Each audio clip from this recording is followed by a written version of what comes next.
decided to change my ways. Welcome back to the Leaving Eden podcast. It is the summer of Satan. Hail Satan. I can't do that for an entire episode. No. Thank goodness. Welcome back. Pride Month is over. This is the Leaving Eden podcast. My name is Gabrielle Hacohen. I'm here with my You go. And I am cult expert, cult survivor, and also survivor of whatever that was that Gavi just did, Sadie Carpenter. Yeah. It is, we've finished with our Pride Month content, which was a whole lot of fun.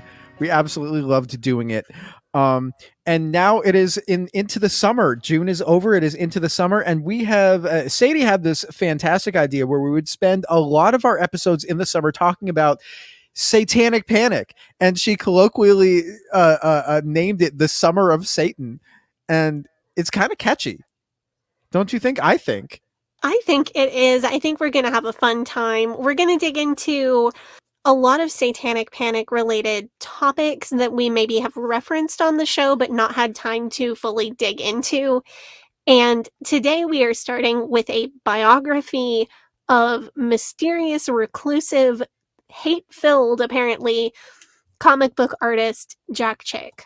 Yeah, so we've done episodes in the past about Chick Tracts, which are the most widely published comic books in the world. Actually, Jack Chick is apparently the most widely published author in the world because of the proliferation of his comics. It's so unfortunate. It truly RIP the world for no, but it's truly insane. That fact, but we've also talked about his comics that he wrote, like the actual comic books that he wrote, namely the Beefy Boys for Jesus, aka Tim and Jim, the Crusader comics, and we also talked about his relationship with notorious insane person and conspiracy theorist John Todd. But now we're actually talking about the man himself, and this is quite interesting. I just want to note that John Todd's mental state or mental illnesses that he may or may not have had are not what makes him a bad person. His grifting and conspiracy theories and also his assaults of people are what make him a bad person. Because lots of people have mental health struggles and are not bad people. Sadie read a biography of Jack Chick, and we found some other news articles and some other like deep dives or attempted deep dives into who this guy was, just because he's kind of mysterious, he's kind of shadowy. But before we get into it, the Leaving Eden podcast is the podcast about my BFF and co-host Sadie Carpenter's life in and escape from the independent fundamental Baptist cult, the cult in which she was raised. We talk about this cult, we talk about other cults, we talk about religion, we talk about fundamentalism, we talk about the real and present threat the cults and cult ideologies pose to society as a whole. And it is our goal to promote freedom of mind, freedom of thought, and freedom of religion.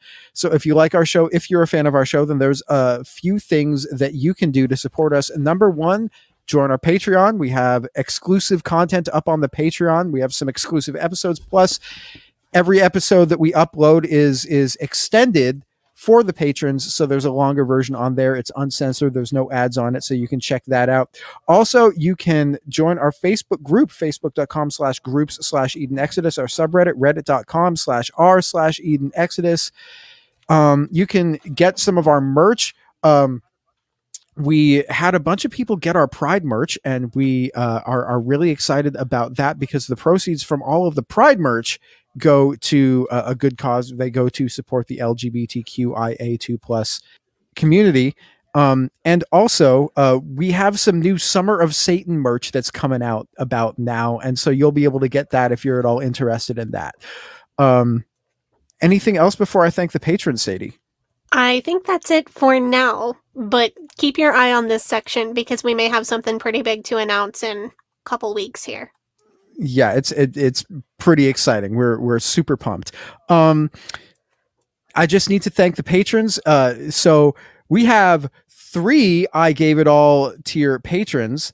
Now I should point out that the two that we had before, Kathleen Moncrief and Melissa Mosley, you guys are still amazing.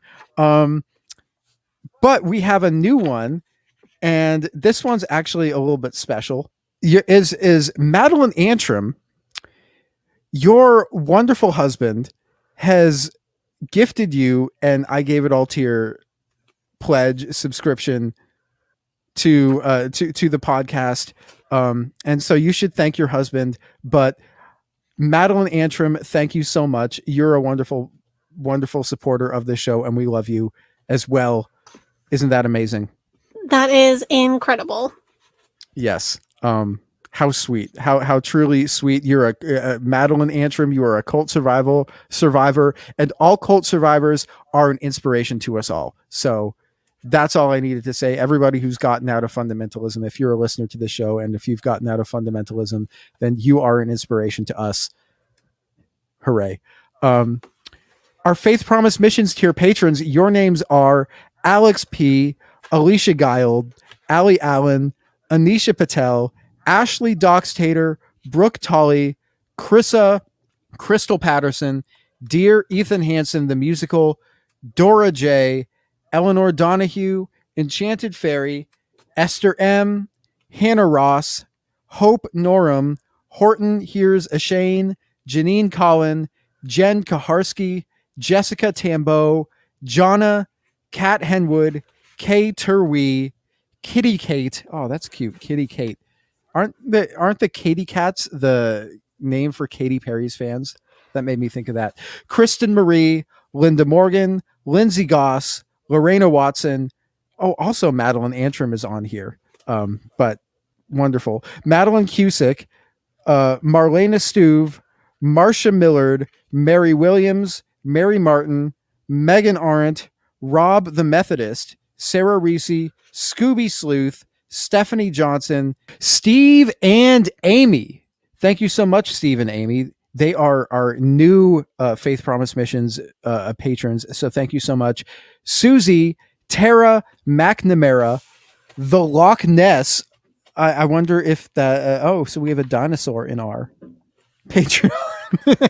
Were they planted in our Patreon by Satan to convince us that evolution is real? Yes, that's clearly what happened. Tiffany Enderby, and as always, Wes the Cowboy. Thank you so much, our patrons. You are wonderful, and you give us life. Thank you so much to not only our I Gave It All tier and Faith Promise Missions tier patrons, but to all of our supporters over on patreon.com, and to everyone who supports us in different ways, such as letting friends and family know about our podcast, downloading episodes, sharing us on social media, and everything else you do to support our show. Thank you so much. Sadie, hit us with that TW for today's episode, and then we'll get into the show. Oh boy. In general, it's a lot. It's a lot. I'm not even listing everything in this description because it would be too long. In general, we talk about a lot of potentially triggering topics on this show, including but not limited to suicide and mental health, racism, misogyny, PTSD symptoms, child abuse, mental, physical, and sexual abuse, and spiritual abuse, including guilt, shame, and fear. In most episodes, we'll mention at least a few of these topics. We avoid any graphic detail unless it's relevant and needed for the story we're telling, and we will give you a heads up before we get into that kind of detail. This episode in particular contains general trigger warnings for satanic panic, hatred of Catholics, LGBTQ people, and Muslims, and threats of hell. We are also going to have some brief mentions of sex trafficking. It's very brief, and I will give you a heads up before that comes up. Thank you so much, Sadie. Basically, if Jack Chick screamed about it, we might be talking about it.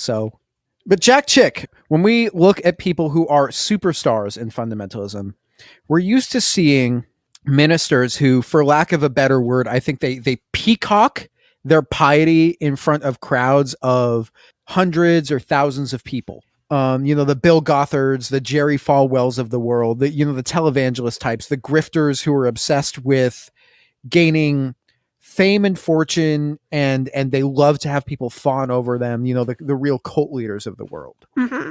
That description doesn't describe Jack Chick at all. Jack Chick very much is he's like the exception that proves the rule almost to this trend of an extreme it's like to an extreme degree in that he never appeared in public, he never gave interviews, and there are only like a few known photographs of him. Both of these photographs are from like more than 70 years ago. So despite reaching a level of worldwide success that somebody like Jack Hyles could only dream of, nobody even hardly knew what this dude looked like. Until his authorized biography was published after his death, in which there are tons of pictures of him. It's so fascinating. Yeah. It's truly fascinating. So we were talking about like how we want to frame this episode, and we're going to spend a lot of time talking about like what specifically he said, you know, what his life was like, but we want to ask why he was so reclusive, because that is such a weird anomaly in the world of fundamentalism. And I have a couple of theories. I would love to hear your theories. So my first theory about why he was, and we're going to get into greater detail of all of these theories and the details that go behind them later in the episode. But number one, he claims that the Jesuits wanted him dead and that he was on their hit list. So he was reclusive because he didn't want to open himself up to like getting killed or something. Number two, Robert Ito is a wrote for LA Magazine, and he did a sort of profile on Jack Chick and a sort of like report on Jack Chick, but never actually interviewed the man himself. Robert Ito did a lot of research, and he believed that Jack Chick wanted to be a big public figure, due partially to the fact that Jack Chick wanted to be an actor when he was a young man, but that Chick must have felt guilty about desiring that, and that he believed that self-glorification was not godly. And there's a third theory, which is mine, is that he often associated with people who were criticized quite heavily, such as we've mentioned earlier, John Todd, or as we're going to talk about later in this episode, Alberto Rivera. And essentially, if you appear in public, then people are going to ask you about the things that people have said about you, and people are going to really maybe possibly hold your feet to the fire. But if you never appear in public and you never give interviews and you never address any criticism of you ever in your entire life, then you don't have to answer for any of it. So it's basically, you know, you just walk into a room, you make a bold claim, you refuse to elaborate, you cash your check, and you leave. I suppose that he did acknowledge that the Catholics weren't too happy with him, but that would stand to reason because he claimed that the Catholics were evil and in league with the communists and the Illuminati. Right. So there's like layers to this. These theories become really interesting when you read his authorized biography. The biography is called You Don't Know Jack, and it's by David W. Daniels, who worked with Jack Chick extensively for years. And this is the biography that includes tons of pictures of Chick, even though he rarely allowed photos to be published in his lifetime. This is very much like the Fundy authorized version of it. Yes. This is like the state media. Yes. Yeah. This is possibly, and I hate to criticize an author's work this hard. I'm almost hesitant to give my real opinion of this biography, but I think I'm going to do it anyway. Don't hold back. The facts seem to be correct, but this is the worst organized biography I have ever read.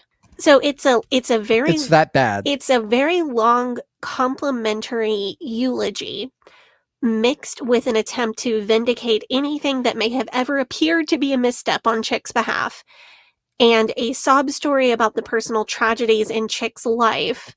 And it's all mixed together, and it is not chronological at all. The sob story parts I'm excited to get to because it seems like they often informed his comics. Like the things that he fearmongers, this will happen to you if you don't listen to God, are often things that actually did happen to him, which is interesting. Yes, that is very interesting. And so because Chick was such a recluse, a lot of our biographical information, dates and names and things, are going to come from this book. The writer clearly knows what he's talking about. I believe that he really did work with Jack Chick. I have external sources that prove that he really did work with Chick. Also, his phrasing and vocabulary are clearly very much influenced by Chick. It has a chapter about the biographer meeting Chick, and then it eulogizes Chick, and then it goes on an extensive defense of Alberto Rivera. Then it talks about Chick's high school years and how he met his wife, and then it skips back to his time in the military, which happened before he met his wife, and then it skips back to his childhood, and then it skips to what happened after the military, and then from there the rest is kind of chronological, except for the last chapter, which is about all the pets that Chick owned throughout his life. The last chapter of the book is about Chick's pets? We'll get there. See, when you told me when you were reading this book that the stuff about Alberto Rivera was right at the beginning, and we'll talk about Alberto Rivera in a little bit. I assumed that was like getting ahead of the story, almost like damage control. But really, like from what you've just told me, this just seems like it's so disorganized that they could have put any chapter in any order and it would have made just as much or as little sense as it. Yeah. Yes, that's very much my opinion of this. So I have gone through and made my best attempt to put everything in chronological order so that it will be more understandable to us. Let's dig into his life story and see what we can find out about the mysterious Mr. Jack Chick. All right. So Jack was born in 1924 in Los Angeles to Thomas and Pauline Chick. The Chick family wasn't completely irreligious, but they were not fundamentalists. His mother's side was Catholic, his dad's side was Protestant. From what I gather, they weren't the kind of people who spent a lot of time worrying about their own salvation, much less the salvation of other people. Very quick content warning for abortion here, we're going to pass right over it.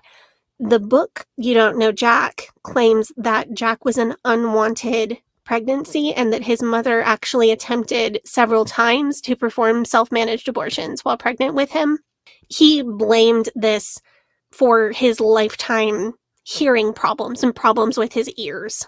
It seems like his relationship with his mom never really recovered from whatever happened between them, both before his birth and in his early childhood. Chick enjoyed, he had a slightly better relationship with his dad.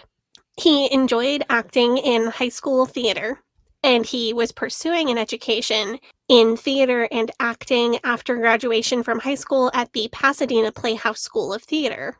Other notable alumni of the Pasadena Playhouse School of Theater include Gene Hackman and Dustin Hoffman. Oh, so it's legit. Yes. His plans were put on hold, however, when he was drafted in 1943 and served in the military during World War II. According to this book and other sources like the Chick Comics website, his time in the military was formative. He did pick up habits like cursing and smoking from his army buddies, but he was shocked by some of their other activities like drinking and visiting sex workers. There's a particularly vivid story in this book about young Jack being the designated driver for a group of buddies who went out drinking in Japan, and then they had him drive them to a brothel, and he said, quote, "The most beautiful young lady I had ever seen came out of the brothel and asked him, quote, 'Do you want me?' But he was so horrified by seeing the effects of STIs on other people in the military, and so terrified by the films that the army had him watch about STIs that he turned her down flat." Wow. Have we heard this story before? Yeah, where was it? I was don't this know. This is like the reverse Peter Ruckman. Yeah, I thought it was in... Peter Ruckman's story would have just been like, and I told her, absolutely, let's go. And I had sex with her and like 80 other people. Right. That's the Ruckman version. And then I found, but he wouldn't have said he would have said the boy. Did it, like the boy. So I thought this was in The Satan Seller by Mike Warnke. But I skimmed through the section about his military experience and I just couldn't find it. Like who else's story did we read where it was like, oh, I was a really bad guy and then I got in the military and then I found Jesus. It was just Warnke and Ruckman, right? Well, who else was in the military? But Jack Hyles was, but he didn't do any of that stuff when he was in the military. I don't think. Right. No, he? I don't have It was in a book that I read for this podcast, and I really was not finding what I needed. Was it Lester Roloff? No. This is in a biography that I have read for the podcast. And the most recent two that I've done were Ruckman and Warnke. Somebody is going to remember this and they're going to send us a message about it, and we're going to like, oh my God. Yeah, facepalm. And we're going to feel really stupid. It's like the same, because somebody was in Vietnam. That was Warnke, who was in Vietnam and like had a really, really tough time and got really burned out by it and kind of gave up on the Jesus thing for a while, and then came home and got back into Jesus. That was Warnke. Yes. But I'm just not finding this exact story. This really beautiful sex worker propositioned me, and I turned her down. That does sound like something that Mike Warnke would say, though. Yeah, maybe it's just in a different section of the book and I haven't found it yet. Anyway, if you remember this exact story, I am convinced that this is not the first time we've heard this exact story. After being discharged from the army, Jack returned to the Pasadena Playhouse, where he met his future wife, Lola Lynn Priddle. Because Chick is so reclusive, he is able to conceal details and control the narrative about his life. So it's hard to conclusively make any kind of speculation about his life. It does appear from what he officially allowed to be said about him that he and Lola had an extremely mutually supportive relationship and were just truly supportive of each other's interests. But he didn't impress her extremely Christian fundamentalist parents when he met them. His smoking and swearing were a big problem for Lola's fundamentalist parents. So his brand new mother-in-law dragged him into the living room to listen to the radio show Old Fashioned Revival Hour with preacher Charles E. Fuller, and Jack Chick had his dramatic conversion experience, complete with falling to his knees and begging God to save him. After this dramatic conversion, Chick dreamed of being a missionary, but his wife said no way, because she had an aunt who was a missionary and had seen some. Chick knew that he did not want to be a preacher or an evangelist in the United States. The given reason is that he felt like he wasn't skilled with public speaking, which doesn't make a whole lot of sense because his career plan was to be an actor. Maybe he felt okay performing from a script on stage, but didn't feel like he could speak his own words to other people. That's really interesting. That's so odd. So he dreamed of being a missionary, but he also dreamed of being an actor. Or maybe it's like the thing where if you're an actor, you're playing somebody else. But if you're a preacher and if you're a missionary, then the story that you have to, then your life has to be your testimony. Right. That could have been what tripped him up. But Chick was quickly disillusioned with the whole Hollywood scene. I want to read you this story from the book and let the audience decide what they think. This is interesting. And just a quick CW, this story involves some like Me Too type Hollywood stuff. This story purportedly happened in late 1948 or early 1949 when Jack Chick went to some sort of casting, like office hours with a producer at 20th Century Fox to see if either he or his wife could get an acting job in the movies. And I'm starting to read from the book here. The producer was busy with another man who obviously worked for him. The underling seems to have been a director. He was asking the producer about finding a job for a certain young lady.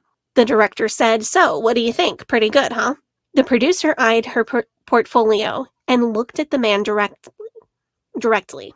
"Tell me, has she made the rounds?" "Oh yeah, she slept with about everyone in town." The producer eyed the director. "What about you? Has she been with you?" "No." The producer closed the portfolio and handed it back. "Okay, when she's slept with you, then bring her to me, then we'll see if we have something we can put her in." So the director is having this very crass and exploitative conversation about a young actress right in front of Jack Chick. And then the director looks Chick up and down, tells him they don't have any room for him at 20th Century Fox at the time, And around that time, Chick also realized that he didn't want his wife mixed up in this kind of shady industry. So he gave up on his dream of being an actor and told his wife that they were both giving up on their dreams of being actors.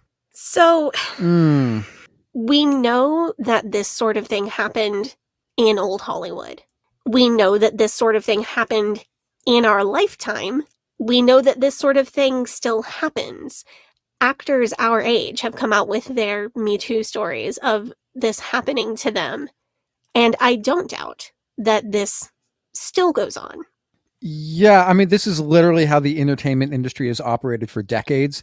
It's extremely exploitative, and there are some directors and producers who are notorious and they're famous for it. Mhm. What I don't know if I buy is whether or not they're having this conversation in front of some rando off the street, aka Jack Chick. Yeah, so that's a red flag.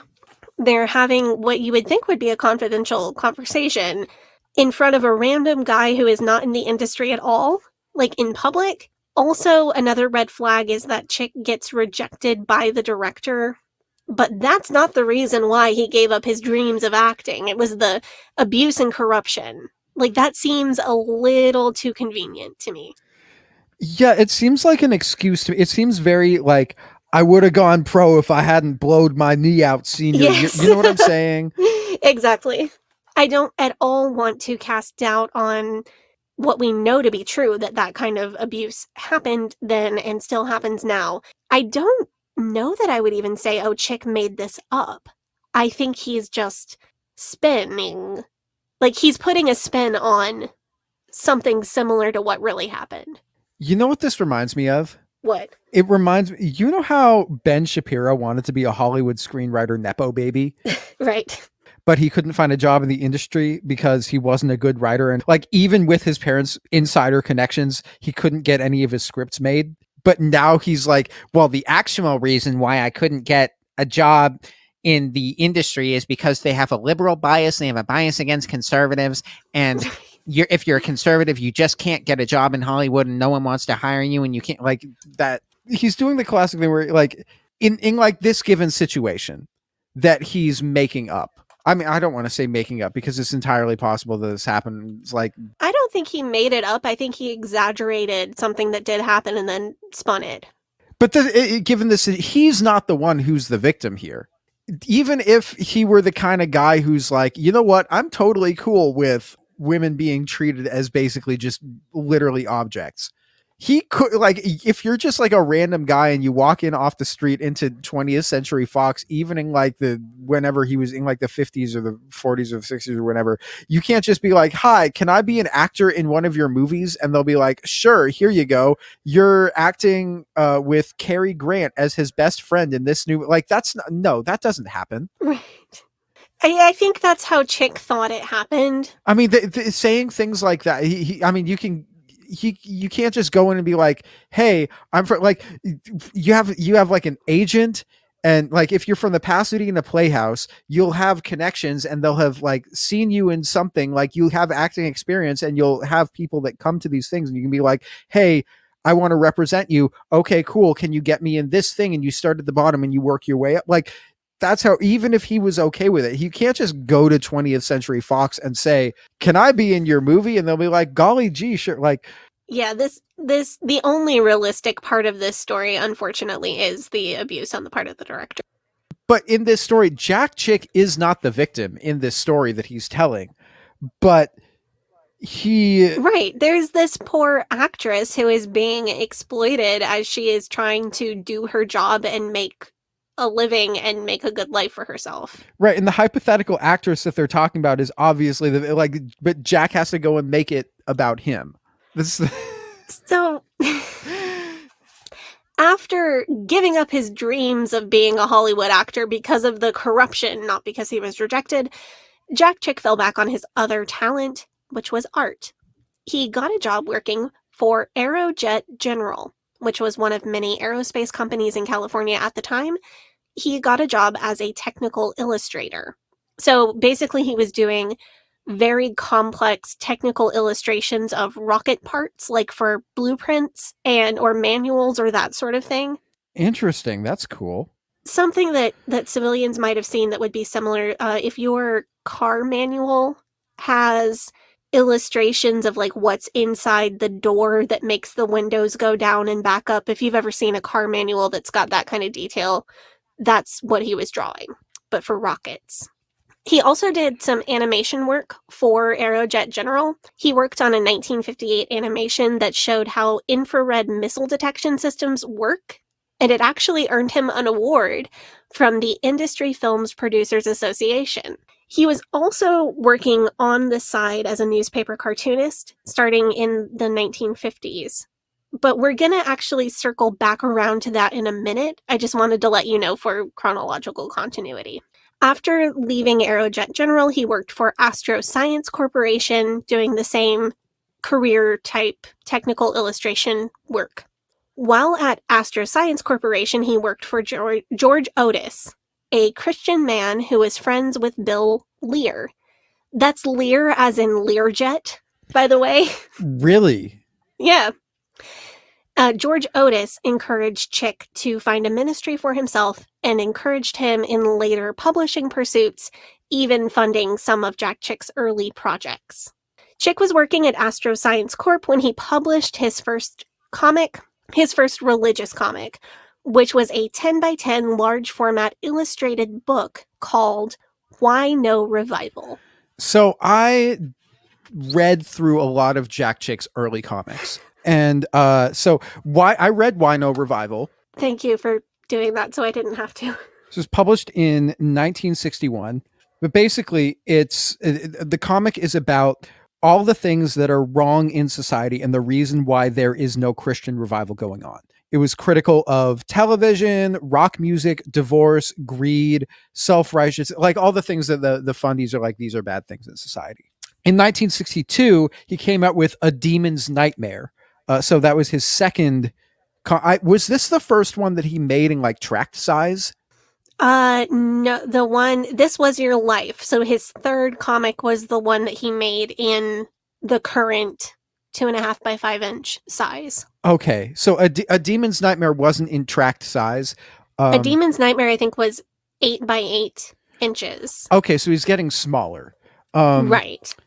But the plot of this comic is that an upstanding Christian sits down on a bench next to like a pot smoking beatnik. Like this is 62. So we're pre-hippies. We're like beatniks is where we're at. And he gets a great contact high and they have a wonderful conversation about the meaning of the universe and all the things they have in common. Right? No, it's actually the exact opposite of that. Oh, is that like, this Christian man sits down next to the beatnik, and I assume that like all of the highness like gets sucked out of this dude's body because of it. Like much to the chagrin of the demons that are constantly watching this conversation play out on like TV in hell. This upstanding Christian man is able to convert this pot smoking beatnik to Christianity, and the beatnik goes and like gets all of his beatnik friends to also join him. I guess neither of these tracts are very good in my personal opinion. They're both obnoxious and self-righteous. Why No Revival didn't even really have a plot, right? It's just more of a judgy informational pamphlet about Jack Chick's opinions. It's like an infographic. Okay. And then A Demon's Nightmare is the first one where there is a plot. Like it tells a story from start to finish. Yeah, okay, because that's where his career as a Christian propagandist really takes off. Right. I mean, it's not a good story, but there is a beginning, a middle, and an end. I mean, it's a long way from this to Jello Ashley. He had some growth to do. Yeah, but it's here where he starts to like kind of put the pieces together. And so just 2 years later, in 1964, Chick publishes This Was Your Life. And this is like the one that hits. Everyone, like if you know Chick tracts, you know This Is Your Life. So he puts it all together. He has a narrative that makes sense. Like there's a beginning, a middle, and an end. There's a clear message and there's a punchy delivery. It's like This Was Your Life is, for those that don't, it's kind of like a bizarro world. It's a Wonderful Life meets A Christmas Carol, where there's this rich guy that dies, and even as like the preacher over his grave is like eulogizing him and saying he was a good man, like an angel of God comes down and like grabs his soul and shows him that he was in fact not a good man, but instead he was a sinner. And despite all of the chances and like warnings that he had to save himself, he continued to be a sinner. And then he gets condemned to hell and cast into like a lake of fire. Side note, Jack Chick really likes drawing pictures of people being cast into lakes of fire. That's like his favorite thing to do, I guess. That and Hell TV. Yeah, Hell TV. He loves Hell TV, which is, I mean, if we had to start a TV network, how would you feel about Hell TV? See, I can't because I grew up referring to HBO as Hell's Best Offer. So in my mind, it's already taken. Really? I mean, The Sopranos, they have The Sopranos, The Wire. So, I mean, that's some of the best TV. Well, right, Gavi, that's how Satan gets you. How about we could call it DHS for double hockey sticks? We'll workshop that. So you did mention that This Was Your Life is a very similar sort of tale to It's a Wonderful Life, the 1946 movie. I wanted to add context by letting you know that it's also got a lot in common with a couple different New Testament stories. You remember when we watched the movie The Burning Hell? Oh, I remember The Burning Hell. You remember the rich man and Lazarus. There was a rich guy, there was a beggar at his gate. The rich guy thought he was all that. The rich guy died. The poor guy died. The poor guy went to heaven. The rich guy went to hell. I do remember this. And I remember that the poor guy's beard was like very clearly, they like got like, I don't know, it was like fur from the Joanne fabrics or like the Hobby. I guess it's Christian, so we would have got it at the Hobby Lobby, and they like glued it all over his. It looked like black dyed puffballs, like in a ring around his face, like he was wearing a parka. Yes. Right. That movie. Yeah. So This Was Your Life is also referencing that as well as some other New Testament parables. So This Was Your Life is definitely more of a story, but it's a much broader story about a person's entire life condensed into like their experience immediately after death. And that made it really boring as a fundamentalist kid because I wanted to read the later tracts that tell a story that like a story that takes place in a week or a day or even a few minutes, like Bewitched or that one about the white carpet or the one about the burglar. Like those were more interesting through a fundamentalist kid's eyes. But this one was like the hit. This one, by all accounts, this is the tract that put Jack Chick on the map and made him into a household name in the fundamentalist movement. Well, he wasn't trying to write a tract to be interesting and shocking and horrifying to little fundy kids who weren't allowed to read Goosebumps. He was trying to write something to evangelize non-Christian adults, which is why different audiences. I just only experienced one of those. And I think that makes sense because they've, in like the early 60s, maybe these Christian fundamentalists are trying to go out and evangelize and they're used to people kind of being like, no, go away. But then they get this tract and they're like, this is a new method that we can use, and they'll like swear by it. It's like having a favorite recipe that you recommend to everybody. Right. So prior to the advent of gospel tracts in general, evangelizing was this kind of thing where you either yelled at people on a street corner or you tried to get somebody to sit down with you for 2 or 3 hours so that you could explain Christianity to them. And as you can imagine, this was not very popular with non-Christians of all types. No. So the advent of the gospel tract really changed things and brought about a resurgence of 1, 2, 3, repeat after me, easy believism, once saved, always saved. Salvation, which is what we see in the IFB soul winning tactics. So having a comic book that you could hand somebody and walk away was a real game changer. But crafting his storytelling skills wasn't the only revelation that Chick had between his first larger comic books like Wino Revival and A Demon's Nightmare and actually starting his company as it stands today. Chick also took inspiration from an unlikely source, Chairman Mao. Yeah, so Jack Chick originally got his idea to make little comic book tracts from a missionary who had returned from China. Chick had always been interested in cartoons as an art form, as we discussed earlier. But it wasn't until he met a missionary who had returned from a missions trip to the People's Republic that he really put the idea together. So the missionary told Jack Chick that Chairman Mao and the Chinese Communist Party were very adept at using visual art and pictures to spread pro-communist propaganda, especially in the form of pocket-sized comics. And Mao was also, famous for having the Little Red Book, which was the ideas behind the Maoist Chinese communist movement, the revolution, in his pocket. But the missionary told Jack Chick basically that the idea of having the Little Red Book was extended to having little comics to hand out as well. So Chick figured that if the communists were using this technique, then Christians should start using this technique against the communists. And this was like a few years after McCarthyism, because McCarthyism was the 50s. Mm-hmm. Jack Chick was doing this in the early 60s. If you were like that vein of Christian in the early 60s, you would have been the kind to think that McCarthy had the right idea.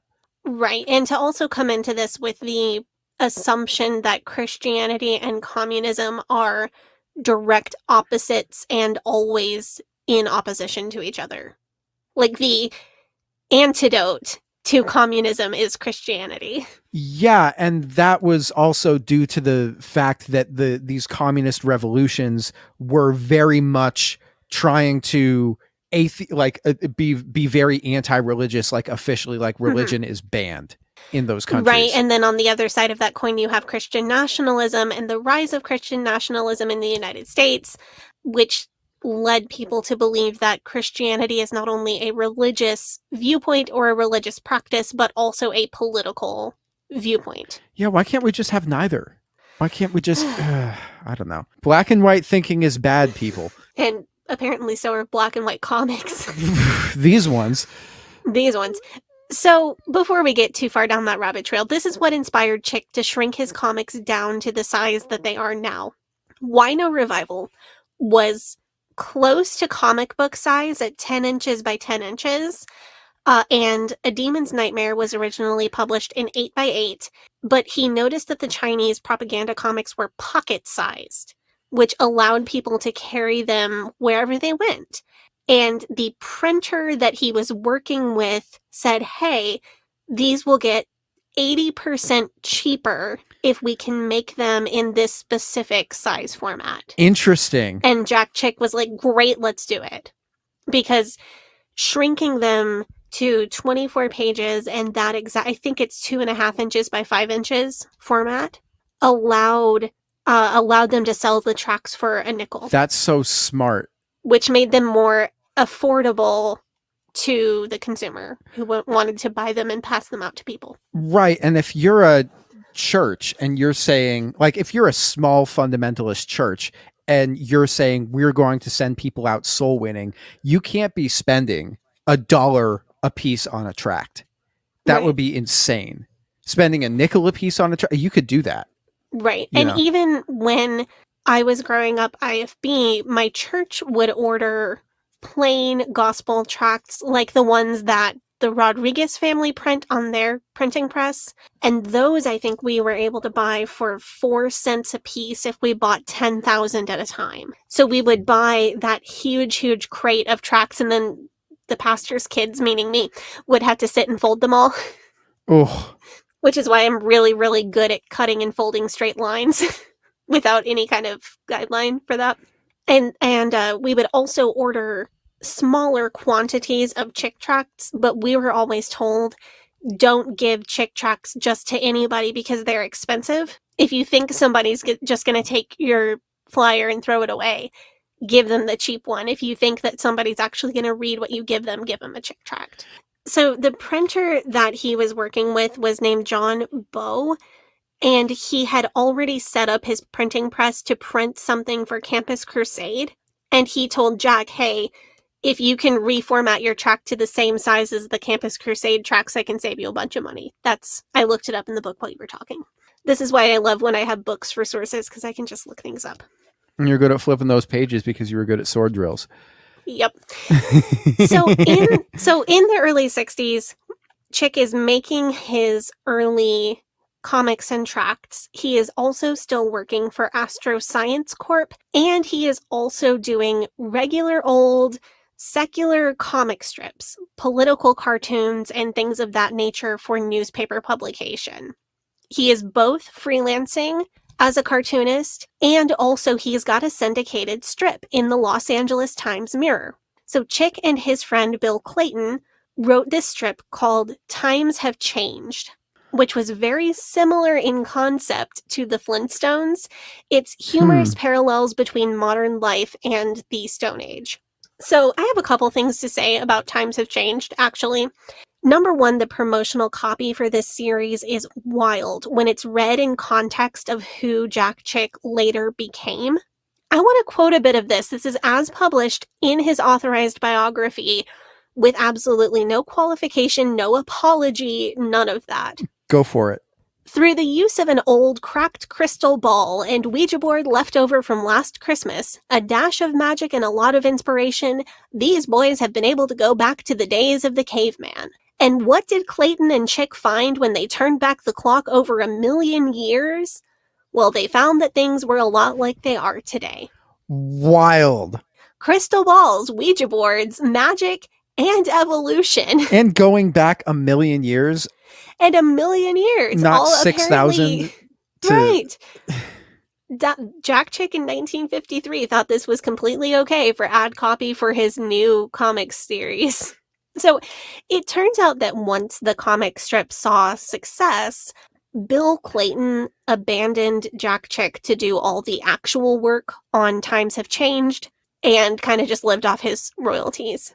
The biography blames Clayton's abandonment on the fact that he was Roman Catholic and therefore didn't have the Holy Spirit in him to know that that was a bad thing to do. That's crazy. So we're right back to on brand. But Chick was left, he's doing 6 comic strips a week for the newspaper. Man.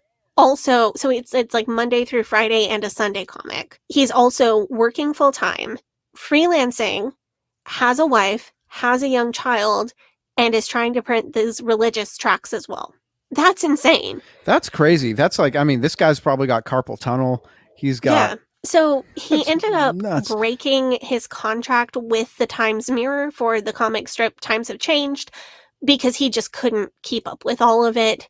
And of course, the biography points out that he was unequally yoked in doing a secular comic strip. And this was because God wasn't blessing him because he wasn't working for something.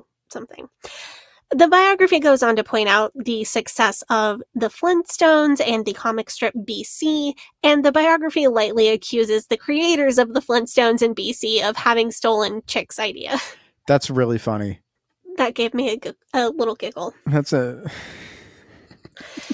Chick's star quickly rose among the fundamentalists. He appeared on Paul and Jan Crouch's television program in the early 70s when they were just starting TBN, Trinity Broadcasting Network.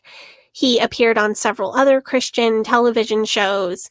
He was really starting to make a name for himself, and he had come up with the idea to publish the full-size Crusader comic books, better known to listeners of our podcast as the Beefy Boys for Jesus. I do want to note that the biography claims that Satanists set up Jack to perform badly on a different Christian talk show. John Todd warned him not to go because the Satanists were going to be there, and then like his tour guide was a Catholic priest, and they like fumbled his flight and taxi combination, so he had to walk to his hotel, and then the host asked him questions on TV that he didn't want to be asked, and that was evidence of John Todd being right and the Satanists sabotaging his TV appearance. Anyway, did you watch any of these interviews, or are they online? Can you? I wasn't able to find them. Bummer. I may have just not looked hard enough, but I wasn't able to find anything. Back to the Crusader comics. Did you know, Gavi, that Chick was not the actual artist for the Crusader comic books? Yes, actually. So we noted this in our episode when we reviewed several of the Crusader comics. We noticed that this is a different art style and a much more advanced art style than the regular Chick tracks. And we were kind of thrown off by that and trying to figure out why the art was so different. It's because he didn't draw them. Right, because we thought it was like very like blaxploitation style. Yeah. Like just really stylized, the way he drew people was totally different. Like, what is up here? It can't just be that he put a lot more effort into it because it's a full color comic. And we were right. It wasn't Chick. The comics were illustrated, and some later Chick tracts as well, were illustrated by the incredibly talented Fred Carter, who is a Black artist. Chick always claimed that Fred Carter just didn't want his name on the comics. Oh, he's a really shy guy, he doesn't want the spotlight, and besides, there are dangerous people who want to shut us down. He doesn't want the danger. It appears that Fred Carter only ever did one interview in his entire career, in which he was very vague, very protective of any details about himself. He called his art a ministry, and he was a pastor as well. He did say in that interview that he reached out to Chick and asked to work for him, and he didn't say anything publicly that indicated that he was unhappy with the lack of credit that Chick gave for his work. Fred Carter is responsible for many of the most vivid and gruesome depictions in Chick comics and tracts, particularly those of the crucifixion. If you see like a super muscly, super bloody Jesus with a very detailed crown of thorns in anything published by Chick Publications, it's almost certain that Fred Carter was the artist for that panel. What I also learned in reading about these comics is that Tim and Jim in the Crusader comics were loosely based on Chick and Carter, and that Chick and Carter, like, by all accounts, Chick and Carter were very good friends. And I know we made a couple of jokes about racism in the way that Jim was portrayed and talked in the comic about, about the Beefy Boys for Jesus episode. That's one of the things we talked about. But I think that, like, knowing that this was actually drawn by a Black man, and that this was a guy who came to Chick and said, I want to work with you, and they were actually like very good friends, it changes kind of the way that I see the situation now. So I think it is important to say that. I also think that it's possible that Chick and his ministry maybe didn't want to put Carter's name on the comics because there was possibly a significant portion of his audience that would not have liked the fact that these comics were drawn by a Black man. That's totally possible, but how would his audience have known? Entirely speculation. But how would Chick's audience have known? Right, just from a name. Fred Carter's race was from his name. That could be anybody. That could be literally anybody.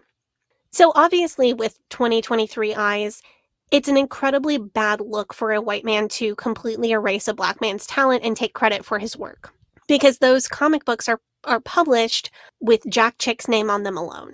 Obviously, from our modern perspective, that is very, very bad. But asking ourselves, why would he do that? Did he do it on purpose because he wanted the credit?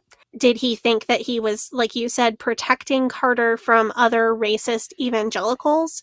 Or did he look at it as a business decision? Like, sorry, man, your work is fantastic. You're a good friend to me, but some folks are racist and we got comics to sell. It could have been any of those things. It's also important to note that Carter was the artist for the entirety of what Chick Publications calls the Black Tract series.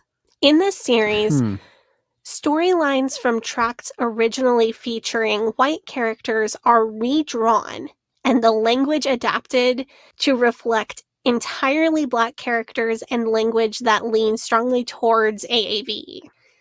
And these would be really easy to criticize if you thought that Jack Chick wrote them, especially because in the Black Tract series, there is only one character that is depicted as white. Do you want to guess? Is it Jesus?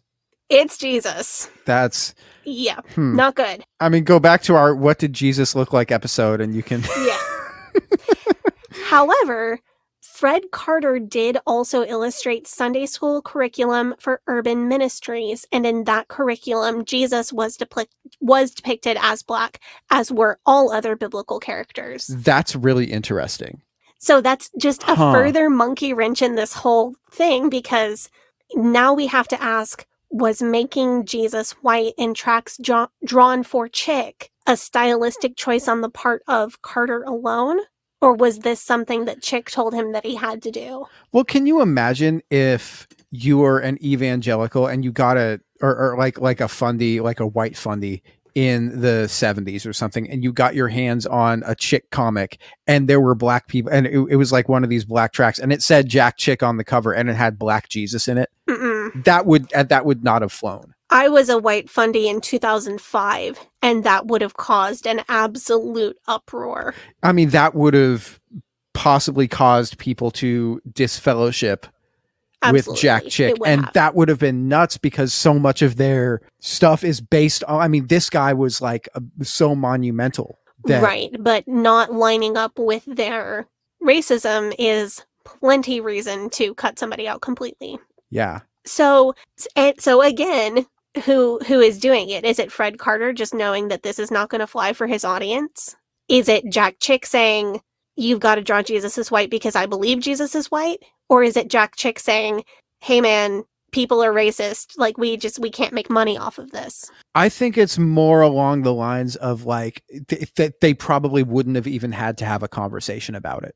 You know what I'm saying? Like I just think that if I doubt that conversation would even happen. Yeah, because That it would have just been like an assumption. Yeah, that Jack Chick is not putting Black Jesus comics out there. Fred Carter was a person who was well versed in the white evangelical world at the time.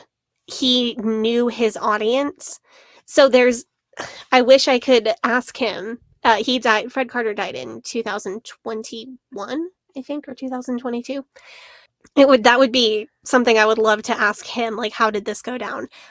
My final note is that Fred Carter's illustrations of Jesus as a Black man done for Urban Ministries have been cited in the book The Color of Christ as some of the best ever done. That's so interesting. Which just does not surprise me because he was incredibly talented. Yeah, no one has any issues with Fred Carter's the quality of Fred Carter's work. It's the yeah. Subject matter that is kind of sus. Chick had very kind words to say about Carter. This is something he wrote in a 2011 newsletter. There's some racist overtones in this quote. I'm sorry. I think it's worth hearing. My spirit is concerned about the Black children of Africa who have lost their parents to AIDS. My dear friends Bill Eubanks and his wife Janet have been reaching thousands in Zimbabwe with our Black character Tracts made by Fred Carter. He is a Black pastor who created about 95% of the art used in our film Light of the World. Fred is so humble as a pastor that some of his congregation tell me he's more like Jesus than anyone they know. We are in the process of converting 15 of our Tracts to Black art characters. Several are already done. Your Big Moment is a This Was Your Life, redrawn for Black ladies and is now available. Fred is working on the others. Here is a tip on passing out Black art tracts. Tell people that a Black brother made them. That seems to help them get accepted. His art is beautiful. So is Jack Chick coming out here and saying representation matters? Yes. This is so wild. Like in Fundie speak, his congregation tells me he's more like Jesus than anyone they know. That is beyond a stamp of approval on this entire person, not just his artwork. That being said, he credits Carter for the art used in the film Light of the World, which is accurate. He credits him for his tracts. He still does not credit him for the Chick Crusader comics. I also want to note that unless I read right past it, the biography does not mention Fred Carter at all, except in an appendix called Tributes, where people wrote the biographer to say nice things about Chick after his death. Well, the biography was written for an evangelical and like fundamentalist audience, so... So here's the thing. If you believe the biographer, Chick was really, really reluctant to even have a biography written about him. He even suggested that the biographer make it into more of a history of Chick publications rather than his life story.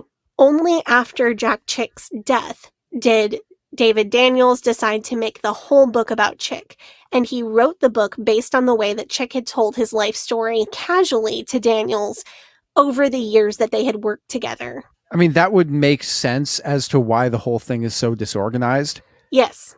But it's interesting that he didn't just have him like sit for some 6-hour sessions or whatever to record what he said. So according to Daniels, when he was first hired, the first 3 days that he worked at Chick Publications were just Jack Chick sitting at his desk and telling him his life story.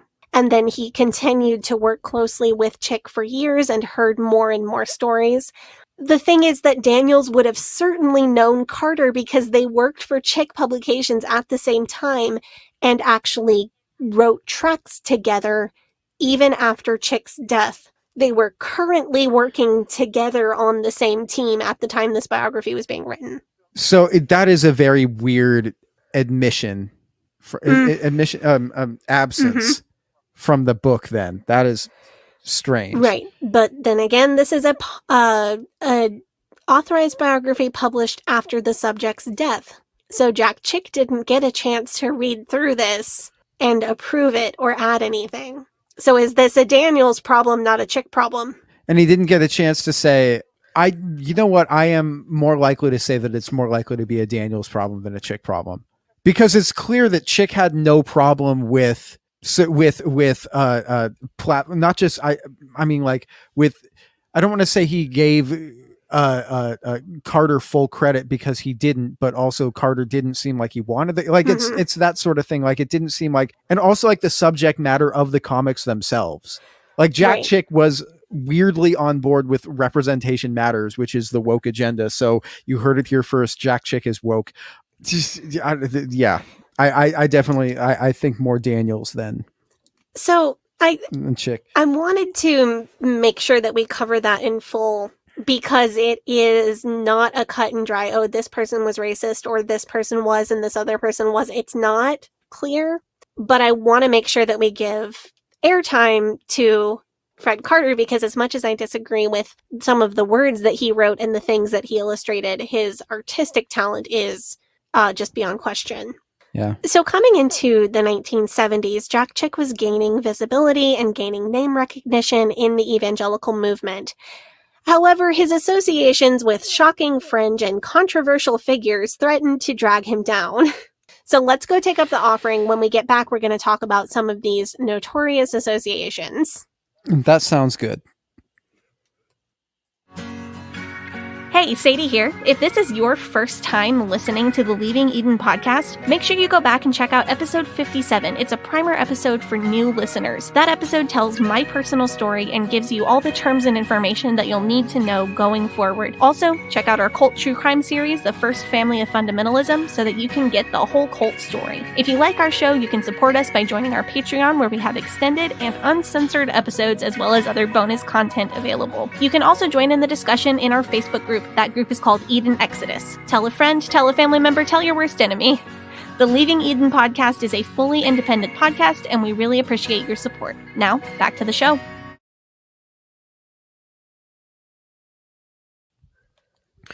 We are back from our break. We are talking about Jack Chick, his work, his history, his life. And now I think we're going to talk about some of his more unsavory associations. I think that's the way to put it.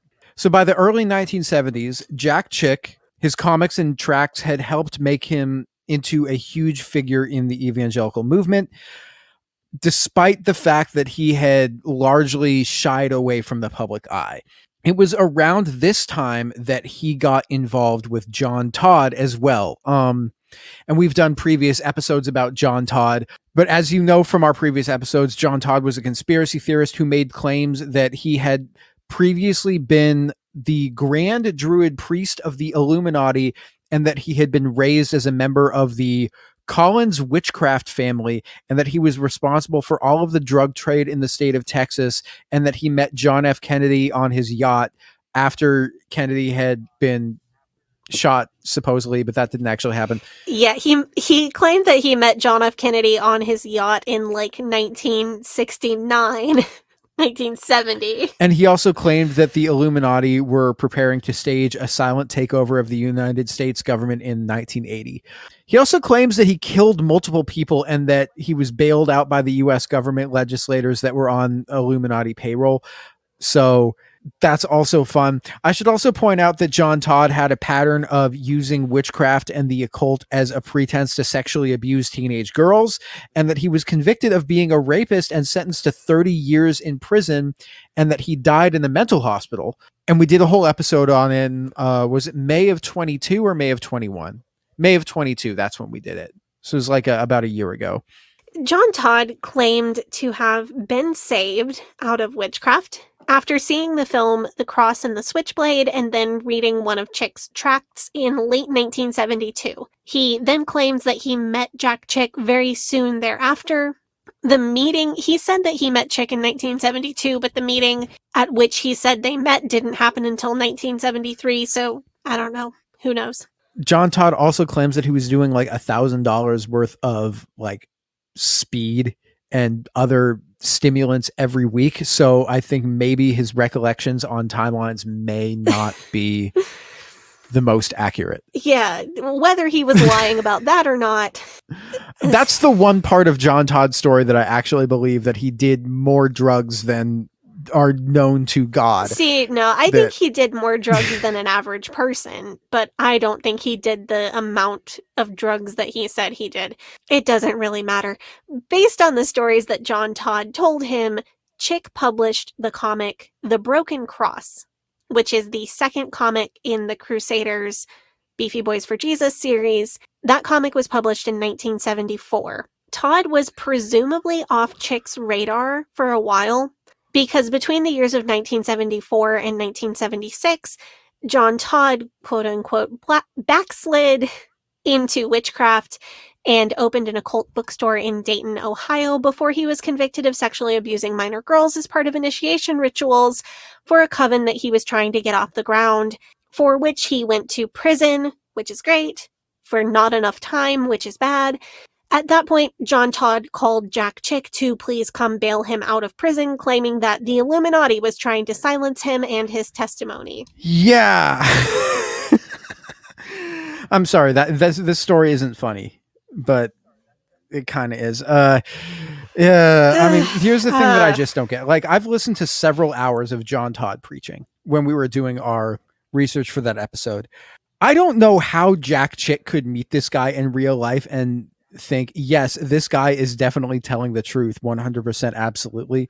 Nothing that John Todd says makes any sense whatsoever. And if you have any sense about you, you will immediately be able to tell that he's either like a pathological liar or he is completely unable to discern fantasy from reality, which is coincidentally the thing that got him discharged from the military. I also, side note that I didn't plan on going on, I would like to point out that the person who was actually committing satanic ritual abuse was also professing to be a Christian and became the analog version of an influencer promoting satanic panic conspiracy theories like satanic ritual abuse when he himself was the person actually committing it in real life. I mean, to be fair, I mean, maybe that was just a way of him normalizing the things that he was doing and trying to make an excuse for it. Who knows? And trying to be like, oh, well, I'm not responsible for doing this. This is just what we do in the occult. I'm in the occult. This is what we do. Right. Like, John Todd just really disgusts me. Bad dude. But let me tell you we've talked about him. Let me tell you about another guy with a very similar story. Another guy who Jack Chick met, immediately believed, platformed, and supported, even after he was totally debunked. That's Alberto Rivera. Alberto Rivera, much like Todd, came on to the evangelical Christian scene and said, hey, there are really bad and scary people who are out to get you and destroy Christianity. And I know because I used to be one of those bad and scary people, but now I'm a real Christian like you, and I'm here to warn you about the big, bad, scary people. And all the evangelical Christians in the 70s and 80s were like, yes, I knew there were big, bad, scary people out to get me. Please tell me everything about their evil, satanic plans. Except for John Todd's grift was claiming that he was a former witch. Alberto Rivera's grift was telling people that he was a former Catholic Jesuit priest. So I know that Christians, and especially like evangelicals and fundamentalists, love a redemption arc. Like that. I mean, it's kind of our inherent whole to the religion. theology. Yeah. They love a story of, I was the biggest sinner of them all, but then Jesus changed me.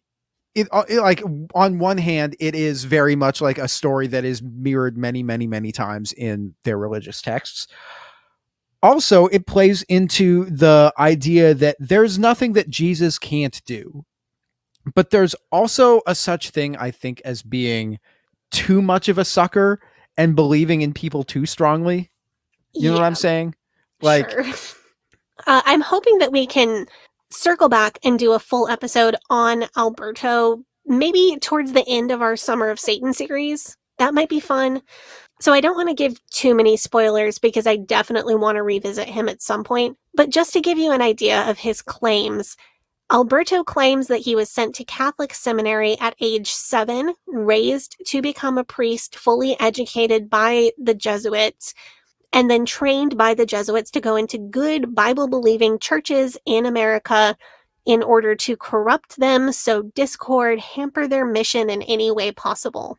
This caused me, as like a 12 or 13-year-old fundamentalist teen reading this graphic novel, to think that there was a Jesuit plant in our church and try to figure out who it was. how many people in your church when you were growing up? At that this point, time? when I was 12 or 13, 150, 200. So like, Jesuit plant. oh yeah, I definitely thought we had a Jesuit plant in our church, and I was like determined to figure out who it was because I was reading both a lot of Nancy Drew and also this. So you're trying to figure like who's a man? He's unmarried. He's No, because the Jesuits would set him up with a fake wife and children. oh, Like children that get given to Catholic orphanages, this is where they go, according to Alberto. that's crazy. And like the woman would be a nun who was undercover pretending to be his wife. And they would all live together in a town and go to an IFB church and like sow discord and spread gossip and like pretend they were going out witnessing, but not really do it. I got to get my Okay. hands on this comic. It's a lot. So all of like the David Hiles stuff, that's clearly just a plant by the Jesuits. Dave Hiles, yeah, he might be a Jesuit plant. Yeah. So allegedly, please don't sue us. We don't have that much money. Eventually, Alberto claims that he defected from the Catholic Church and became a real Christian. And like John Todd, he wanted to make his story known, to warn all the good fundamentalists about the scary Jesuits who are undercover in their pews. You got trouble right here in River City. He claimed that the Jesuits were directly responsible for a litany of things, including but not limited to the creation of Islam, the Jonestown Massacre, and the assassinations of both Abraham Lincoln and JFK, notable Catholic. Big if true. The thing is that like Alberto's, so Jack Chick puts out the comic book Alberto that's like Alberto's story and makes him seem like the action hero. Christian Booksellers Association says there is no way that we're going to sell this book in our stores because it's obviously made up. And because it's anti-Catholic material, and Christian Booksellers Association wanted to sell to Catholics also. Well, yeah, but also like Jack Chick legitimately quit the Christian Booksellers Association over the fact that they wouldn't sell this book. Right. And they wouldn't sell it due to the fact that it was completely made up. Jack Chick then claimed that the Christian Booksellers Association had been infiltrated by the Jesuits who were trying to silence him. By 1981, several articles came out in major Christian magazines that showed how Alberto Rivera's story could not possibly be true. Alberto produced a lot of documentation supposedly supporting his story. Some of it is believed to be forged, and then the rest of it doesn't fit perfectly with his narrative or his timeline. We'll pick apart the evidence when we talk about Alberto in full. There is a lot of it. It's very nitpicky and detailed. It's the kind of stuff that Sadie loves to geek out on. Yeah, It's I'm very going to cool. have fun with it, but I can't start with it now or this episode will never end. This event with the Christian Booksellers Association really seems to have turned the tide on Chick's anti-Catholic sentiment. In fact, the author of You Don't Know Jack spends several chapters dealing with this controversy. He is still trying to prove, even 20 years after Rivera's death, when Chick himself was also dead, that Alberto's story was true. And the reason that this is such a big deal to David W. Daniels, who wrote this book, is that he was anti-Jack Chick for years because he read some of these articles in 1980, 1981 that disprove Alberto's story, and he believed them. And then later on, he was reconvinced that Alberto's story was true. And then it completely clutters up this already confusing biography. Are we going to talk about the evidence that Daniels says? Are we going to talk about that now, or are we going to save that for the Rivera episode? We're going to save that for when we actually talk about Alberto. It's like immigration documents from different countries and supposed letters from priests and bishops that support Alberto, this supposed nun who came forward and said Alberto's story is true. There's some documentation on Alberto's sister and like where she did or didn't live. It's a lot. So we're going to get into it in another episode. But it's not just like, trust me, bro. The evidence that Jack Chick had at the time of making the comic in 1980 was literally just trust me, bro.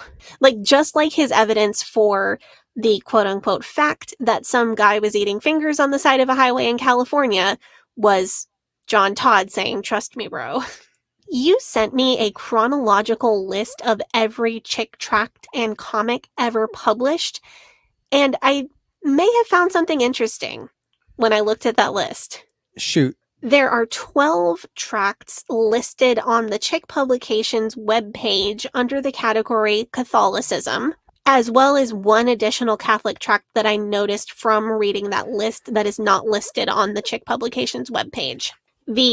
I'm going to just read you the titles of these comics and the years that they were published. I want to see if you pick up what I'm putting down here.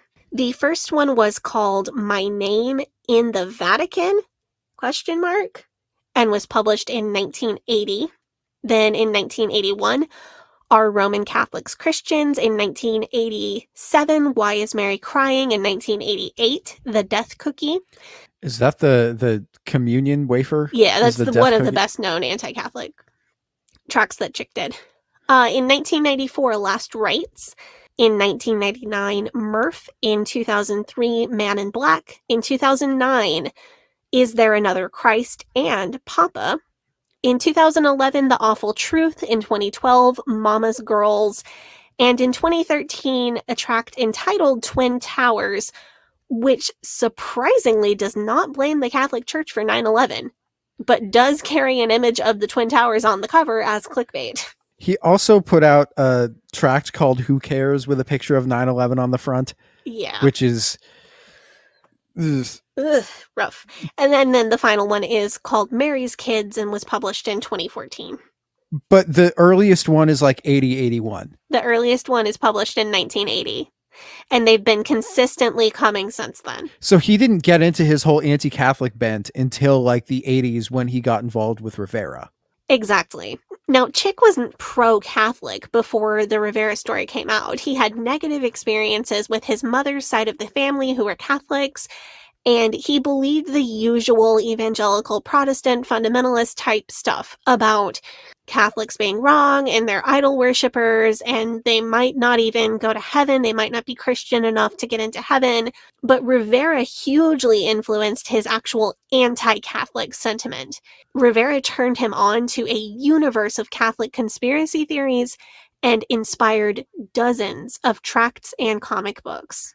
So what's the deal? Is he just gullible? Or because he's been gotten by the same scam twice now. He got by John Todd and he got by Alberto Rivera. It's like, I don't know, like it's like, did he have to keep making these anti-Catholic tracts because he got taken by like 3 different Nigerian prince scams? What's going on here? Is because he's still making them in 2013, 24. Like, so I think Chick had a predetermined view about life. He believed we're in the last days. There are people who are out to get the real Christians and lead others away, leading up to the rapture. That general mindset is just not uncommon among fundamentalists. But I think when Chick saw Todd's claims or Rivera's claims, he saw what he wanted to see and then he interpreted all other evidence as being in support of his claims. And you might call that gullible. So when John Todd called him from jail and said that he had been falsely accused of sexual assault because the Illuminati wanted to shut him up, Jack Chick said, yeah, that sounds like something the Illuminati would do. Completely discounting that everything he knows about the Illuminati comes from John Todd and other completely unreliable sources like Mike Warnke.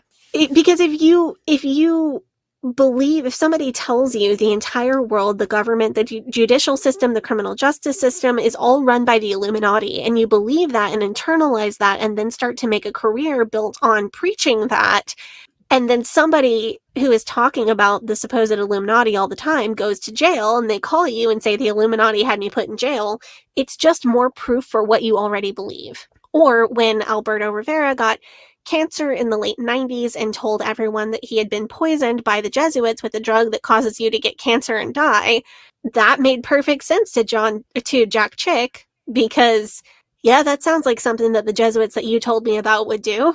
And this leads right back into Chick's reclusiveness also, because in his mind they had already got two of his close friends and sources, Todd and Rivera. Like, oh, they got John Todd. They got him put in prison forever. Now, they've shut him up and he can't preach about the Illuminati anymore. And oh, they got Rivera too. The Jesuits gave him cancer and now he can't go tell the truth anymore. So this fed Chick's belief that people were undercover agents who were coming to get him. I think it's also possible, though, that his conspiratorial beliefs made him a lot of money, and maybe that was an additional reason to continue believing them. Yeah. See, this is kind of what I don't get. Because in the LA Magazine article, which is one of our primary, like our most used sources for this episode, because there really just isn't a lot out about Jack Chick, Robert Ito, who's the author of the article, claims that Jack Chick's neighbors weren't close with him, but they saw him like out and about, and he'd go grocery shopping and he'd have conversations with him. Me personally, if I were convinced that the Catholic Church was gonna send a goon squad after me or poison me and give me cancer, I wouldn't be living in like Rancho Cucamonga, which if you don't know, that's a city in California that's between like LA and San Bernardino.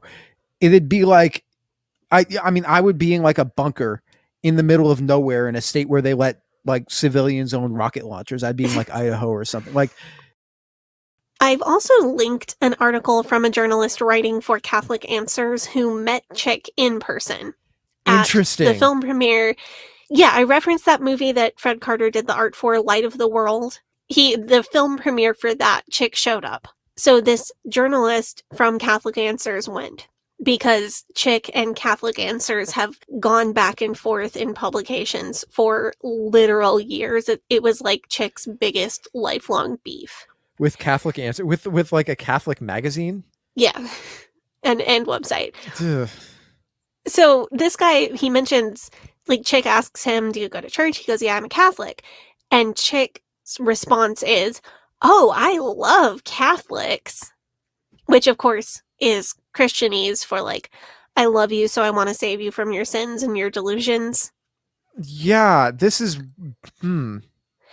But the guy mentions he's Catholic, and it's not like Chick walks away from him or is rude to him.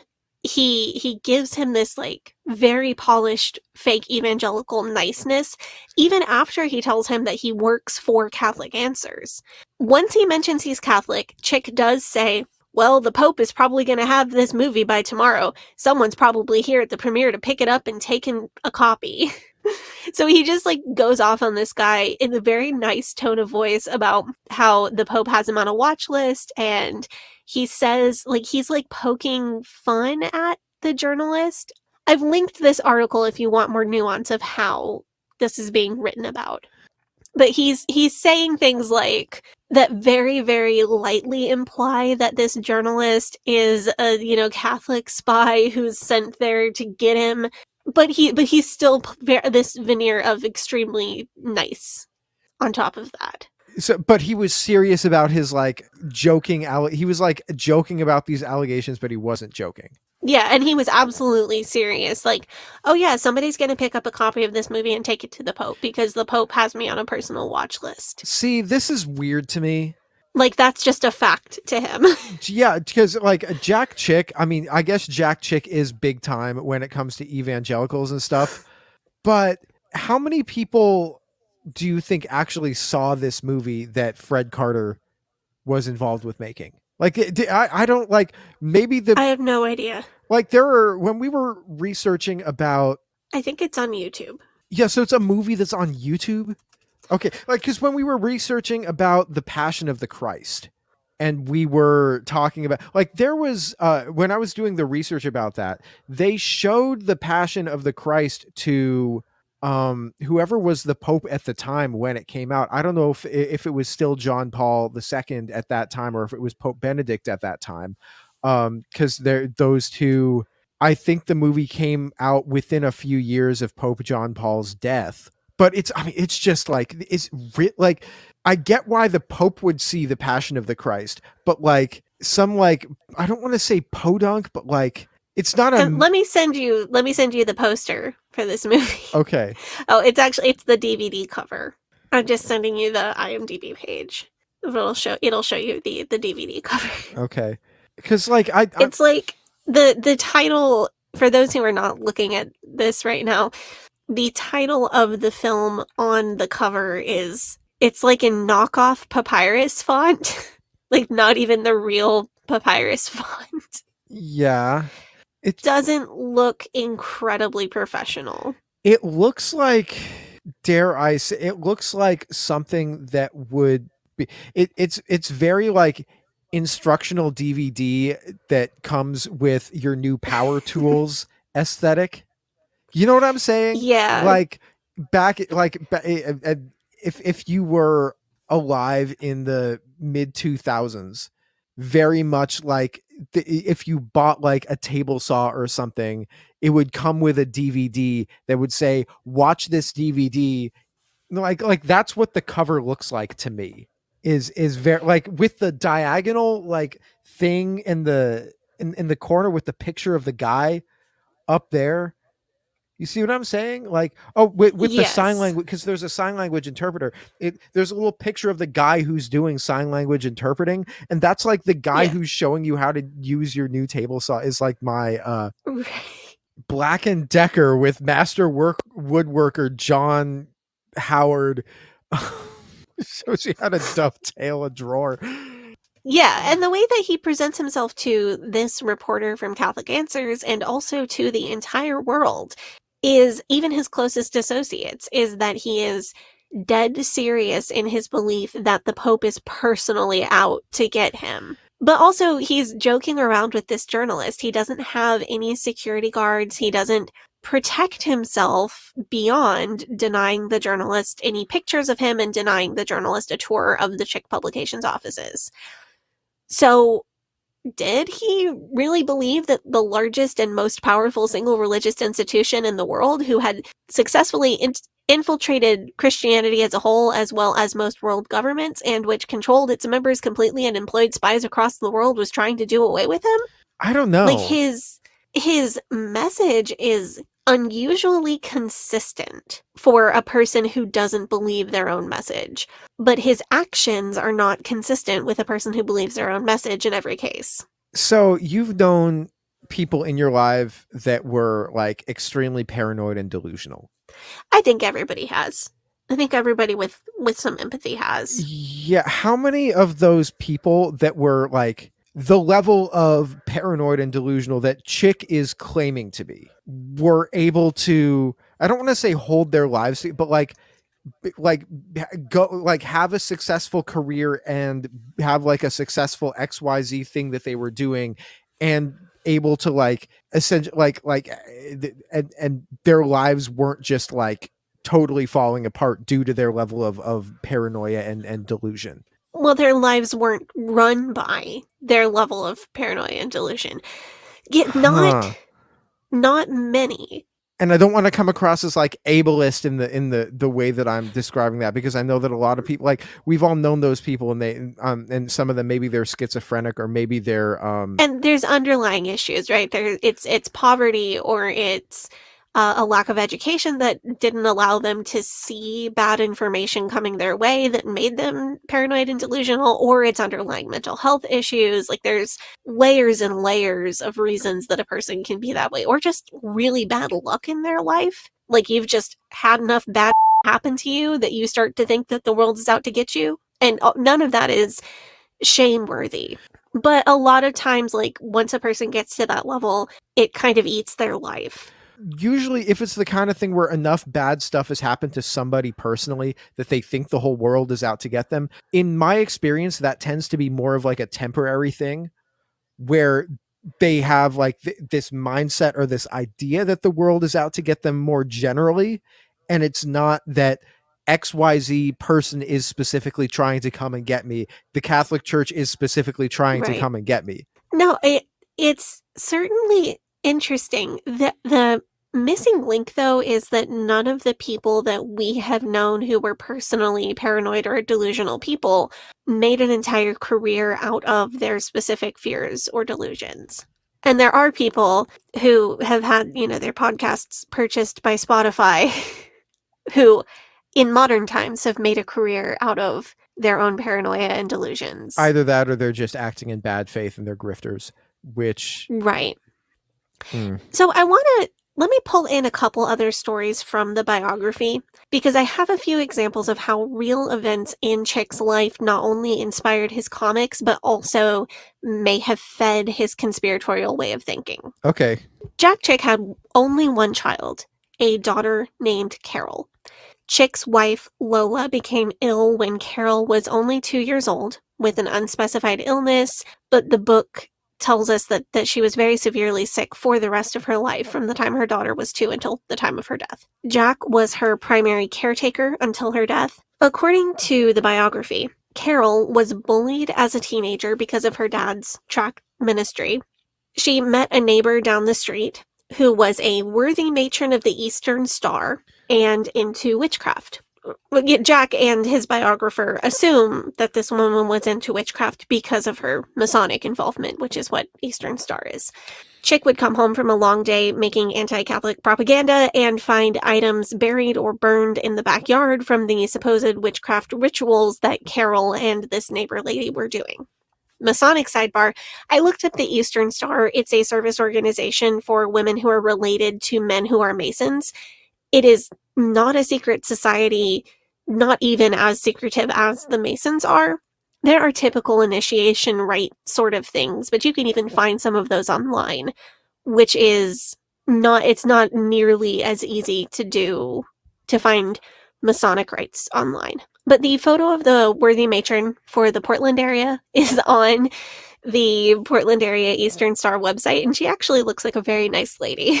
But because this neighbor was affiliated with the Masons, Jack Chick immediately conflated that with witchcraft and decided that whatever his daughter was doing was witchcraft. Carol got married. Her first husband got her pregnant and then demanded that she have an abortion.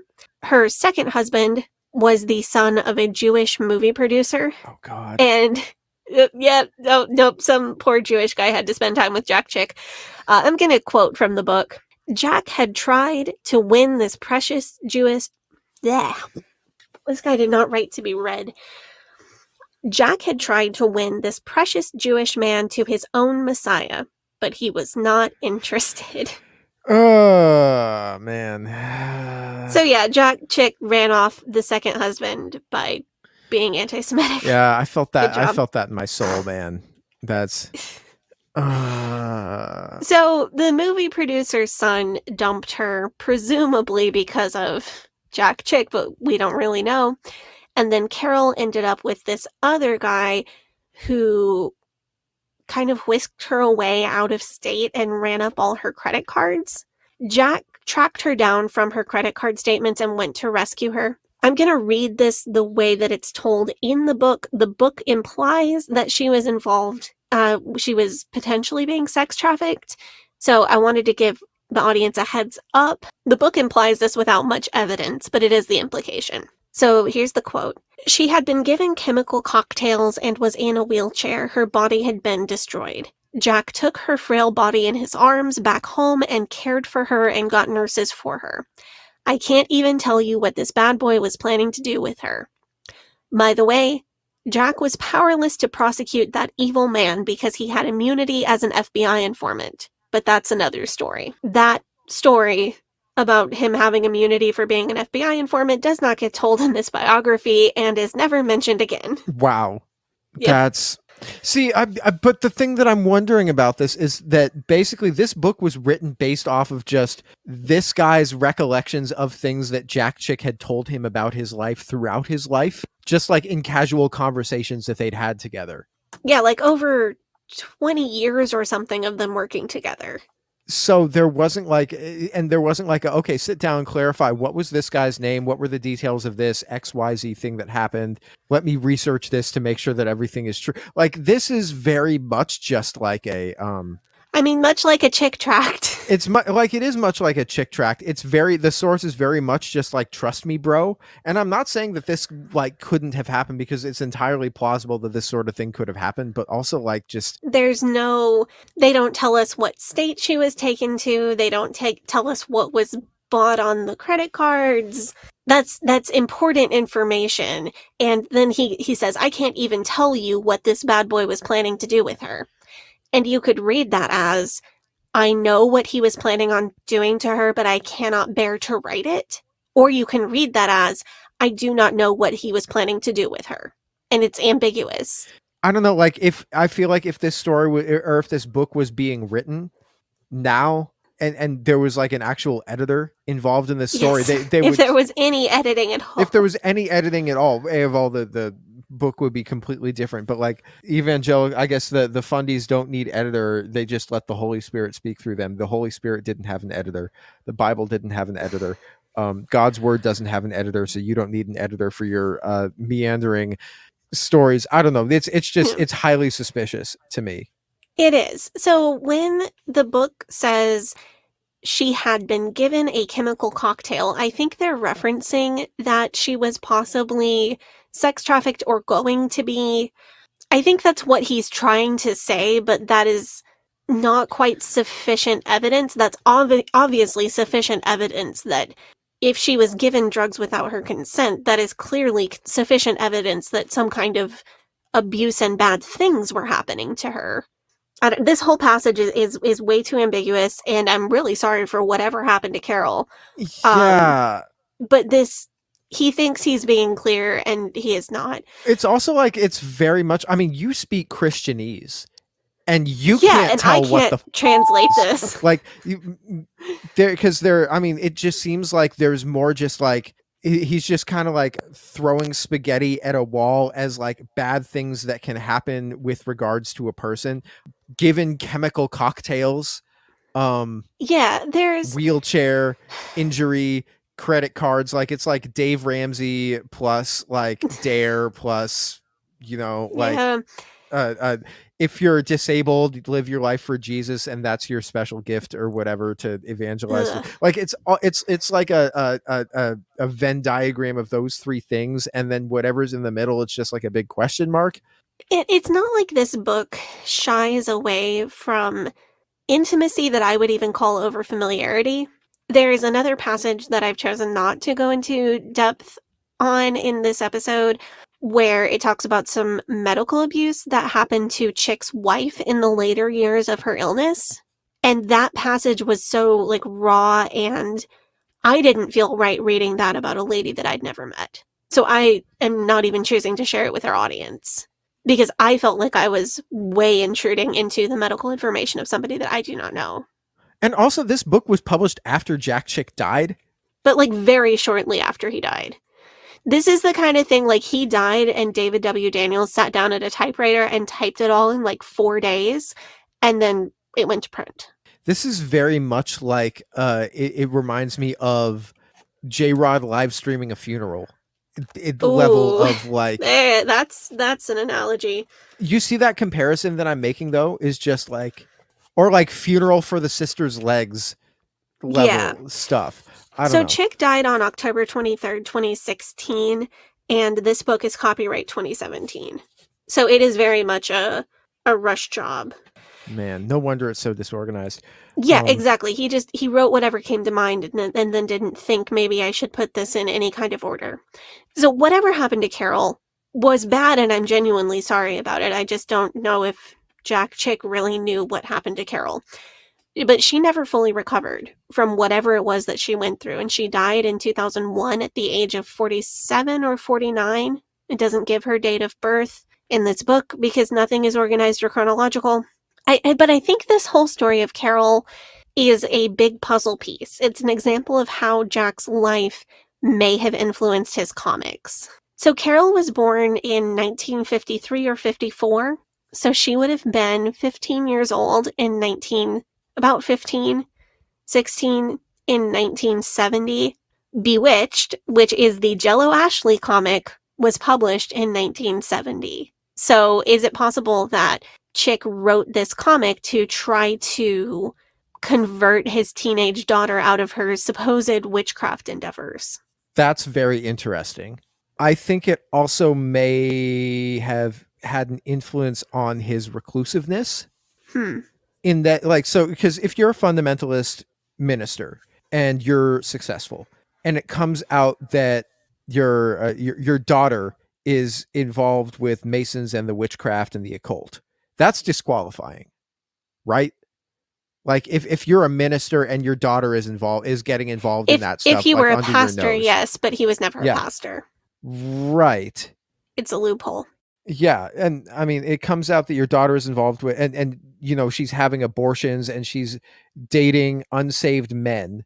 Those are all things that can negatively affect your career, even if you're not like a pastor. Even if you have a ministry but you're not a pastor, those are all things that can negatively affect your career because they negatively affect your reputation. Because if you're really preaching the right things, then your whole life will be in order, and if you're really living the thing, then your whole life will be in order. Right? Am I getting that right? Yeah, definitely. Like if you are doing everything right, then either God is blessing you or he is allowing the devil to tempt you like Job. Yeah. But generally, if everything's going right for somebody, the first thing you look to is, well, are they doing everything right? Is this God's blessing on their life? Especially if someone is financially doing well. That's God's blessing on their life. See, I think that it's also possible that his relationship with his daughter maybe was fractured by his career as a fundamentalist propaganda manufacturer, and that maybe he didn't know how to relate to his daughter, and this caused her and possibly this caused her to get into some difficult situations. And so rather than look at his own life and see what he could have done to prevent this and how he could have better like related to her, or how he could change going forward to try to repair that relationship, he went really hard into blaming outside forces and just allowed himself to be consumed by that, in that he would believe pretty much anything that anybody told him, like involved with any of that stuff. So it's a lot easier to deal with a personal tragedy if you can contextualize it in a grand battle between good and evil, rather than just accepting that sometimes really bad happens and you have to deal with that whatever way you can. And there's no like divine justice saying you're good, only good things will happen to you. You're bad, only bad things will happen to you. Yeah, his fundamentalism and his zeal may well have broken that relationship with his daughter. She was bullied for him, and then he ran off her second husband, which seems like the best guy she was ever involved with. And if the implications of sex trafficking are accurate, that's a terrible thing to happen to a person. That's a terrible thing for a parent to go through with their child. That's heartbreaking all around. But it seems like it would be a lot easier for Chick to cope with this terrible thing happening to his child if it were the Illuminati or the witches or the Jesuits that got a hold of her, rather than him having to confront sometimes bad things just happen to people, and maybe God isn't supernaturally protecting me from every bad thing that could ever happen to me. Yeah, and also with the aspect of sex trafficking being such a huge part of whatever the Illuminati were doing with their satanic rituals, like it all just kind of got like warped into one. Like this is how they're attacking my life, and therefore, Yeah. like, because how many people have we heard from that were raised in fundamentalism and then they tried to get out, and they had like once they like got out of fundamentalism and once they were like outside of the rules of fundamentalism, they had zero ability to discern what was a safe or an unsafe situation, and they ended up either being like a victim of sex trafficking, or they were stuck in an abusive relationship, or some other, or they went really hard into substance abuse disorders or something like that, just because they're like, I don't know what is like safe or unsafe, I don't know what's healthy or unhealthy for me personally because I don't have the rules anymore. Yes. And it's almost like the stages of moral development also that we were talking about with Shoshana. Like they get out from under do it because you'll be punished if you don't do it, and they get into that do it because it feels good stage, and they have no idea how to handle it because they didn't go through the do it feels good stage at an appropriate time of their life. So that's another totally viable theory. I think when we just look at all of this evidence, in 1953 he started writing the Times Have Changed comic, and he was totally fine with his work being linked to crystal balls and Ouija boards and working in close partnership with a Catholic. And then he met John Todd, and he had tension with his only child. And after those things happened, he became more and more paranoid of witchcraft and Satanism. And then he met Alberto Rivera and became very fearful and hateful of Catholics, but also of other groups of people that Rivera tied into his own little conspiracy theory, including Muslims. Everybody is vulnerable to confirmation bias. And I think, not that Jack Chick was some kind of innocent person who accidentally stumbled into being one of the best known hate preachers of all time, but I think confirmation bias may have played a major part. It doesn't make sense why someone who originally wanted to be a famous actor and then wanted to be a famous cartoonist would become a recluse in their later years if they didn't truly think that someone was after them. The beginning of his life and the end of his life don't make sense together. Another thing that doesn't add up is the extended descriptions of Chick in his biography as a kind, loving, gentle man, and not just to people he liked or people that he was that were useful to him.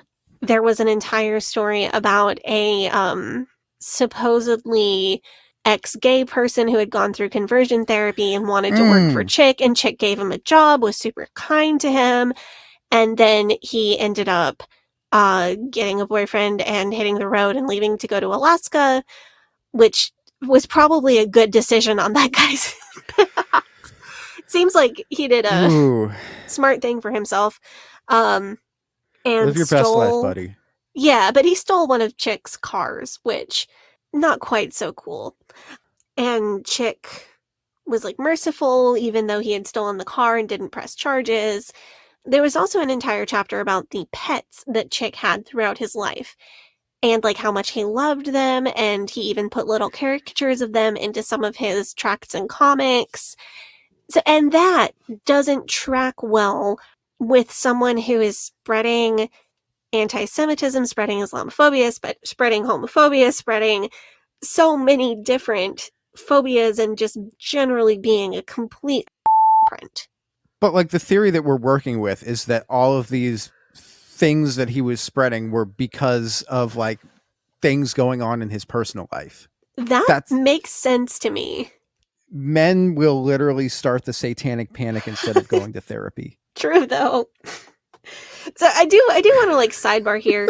The pet chapter is the last chapter of the biography, and it's one of the longest chapters because there is absolutely no rhyme or reason or flow of information in this book. And being a Fundy biography and being a Chick biography, of course, it ends like every Fundy biography does, with the plan of salvation and a heavily capitalized, bolded, and italicized plea for any lost readers to get saved.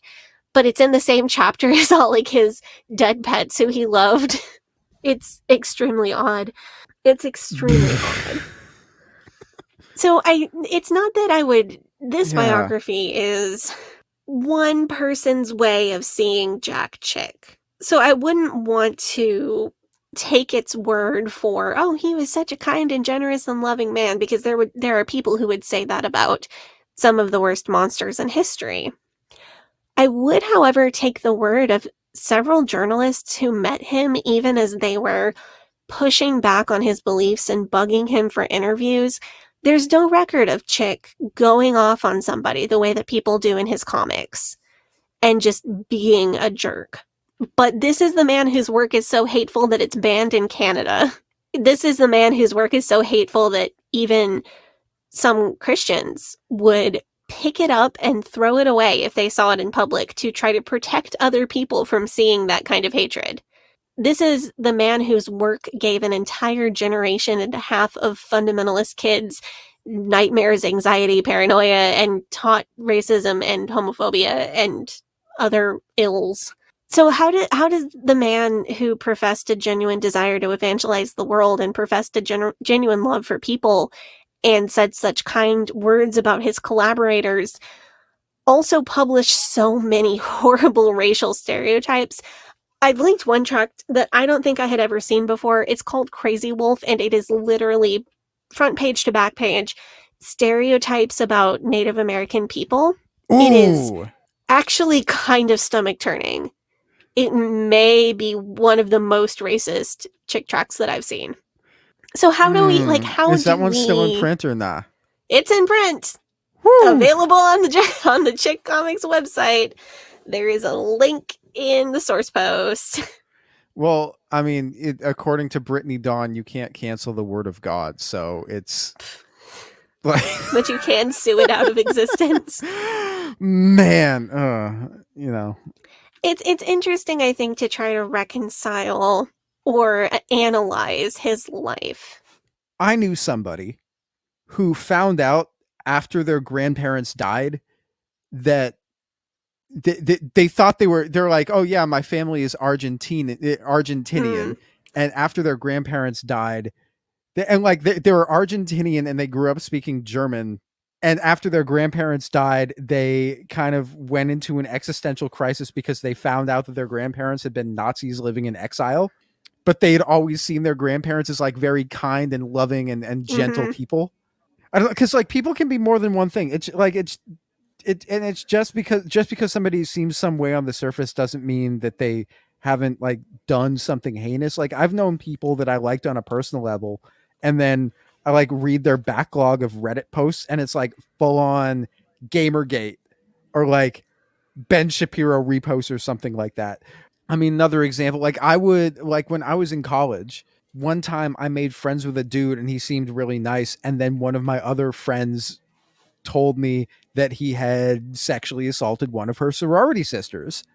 And I was like, yeah, you know, like, I mean, it's like sometimes you just don't know with people when you meet them and you can hang out with and you literally just don't know. That's so true.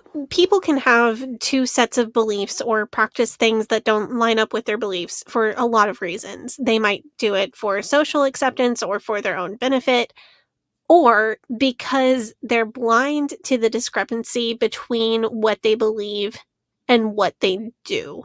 So I bring up that whole discrepancy for a couple reasons. First, I think it's always a good idea for people to examine those parts of themselves and be willing to go a little deeper and even change our behaviors when they don't line up with our beliefs.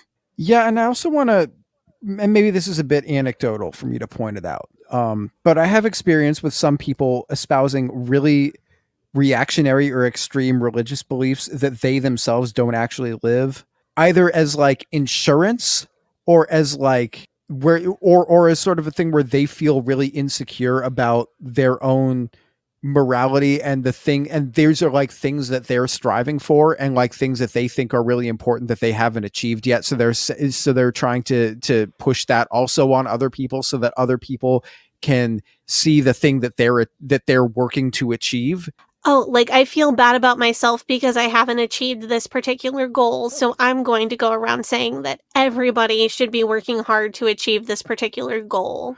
so that people will, to build themselves up for even trying that, so that people will be like, I recognize what you're going for and what you're trying to do, and I think that's good. Or either that, or they'll espouse these kinds of beliefs almost as like insurance. I don't know, like it's kind of like, I don't know what it is I see here, but it's just another sort of inconsistent. You get what I'm saying, though, right? I think so. Like, because according to the article that we read from LA Magazine, the Ito article, Chick would give out tracts to like neighborhood kids, which is super weird considering the content of the tracts, which is, I think it's very creepy indoctrination behavior, because we've all known people who have what I would consider hateful beliefs, but they were okay interpersonally. But in the case of somebody like Jack Chick, it's obvious that this is like much more dangerous than if he were just like a bigot and a conspiracy theorist, and he were also a jerk to everyone, because then he wouldn't have been able to be so successful, and he wouldn't have been able to like slide under the radar, right? Yeah, there's not perfect evidence for him being a true believer, but there is a lot of evidence for him being a true believer.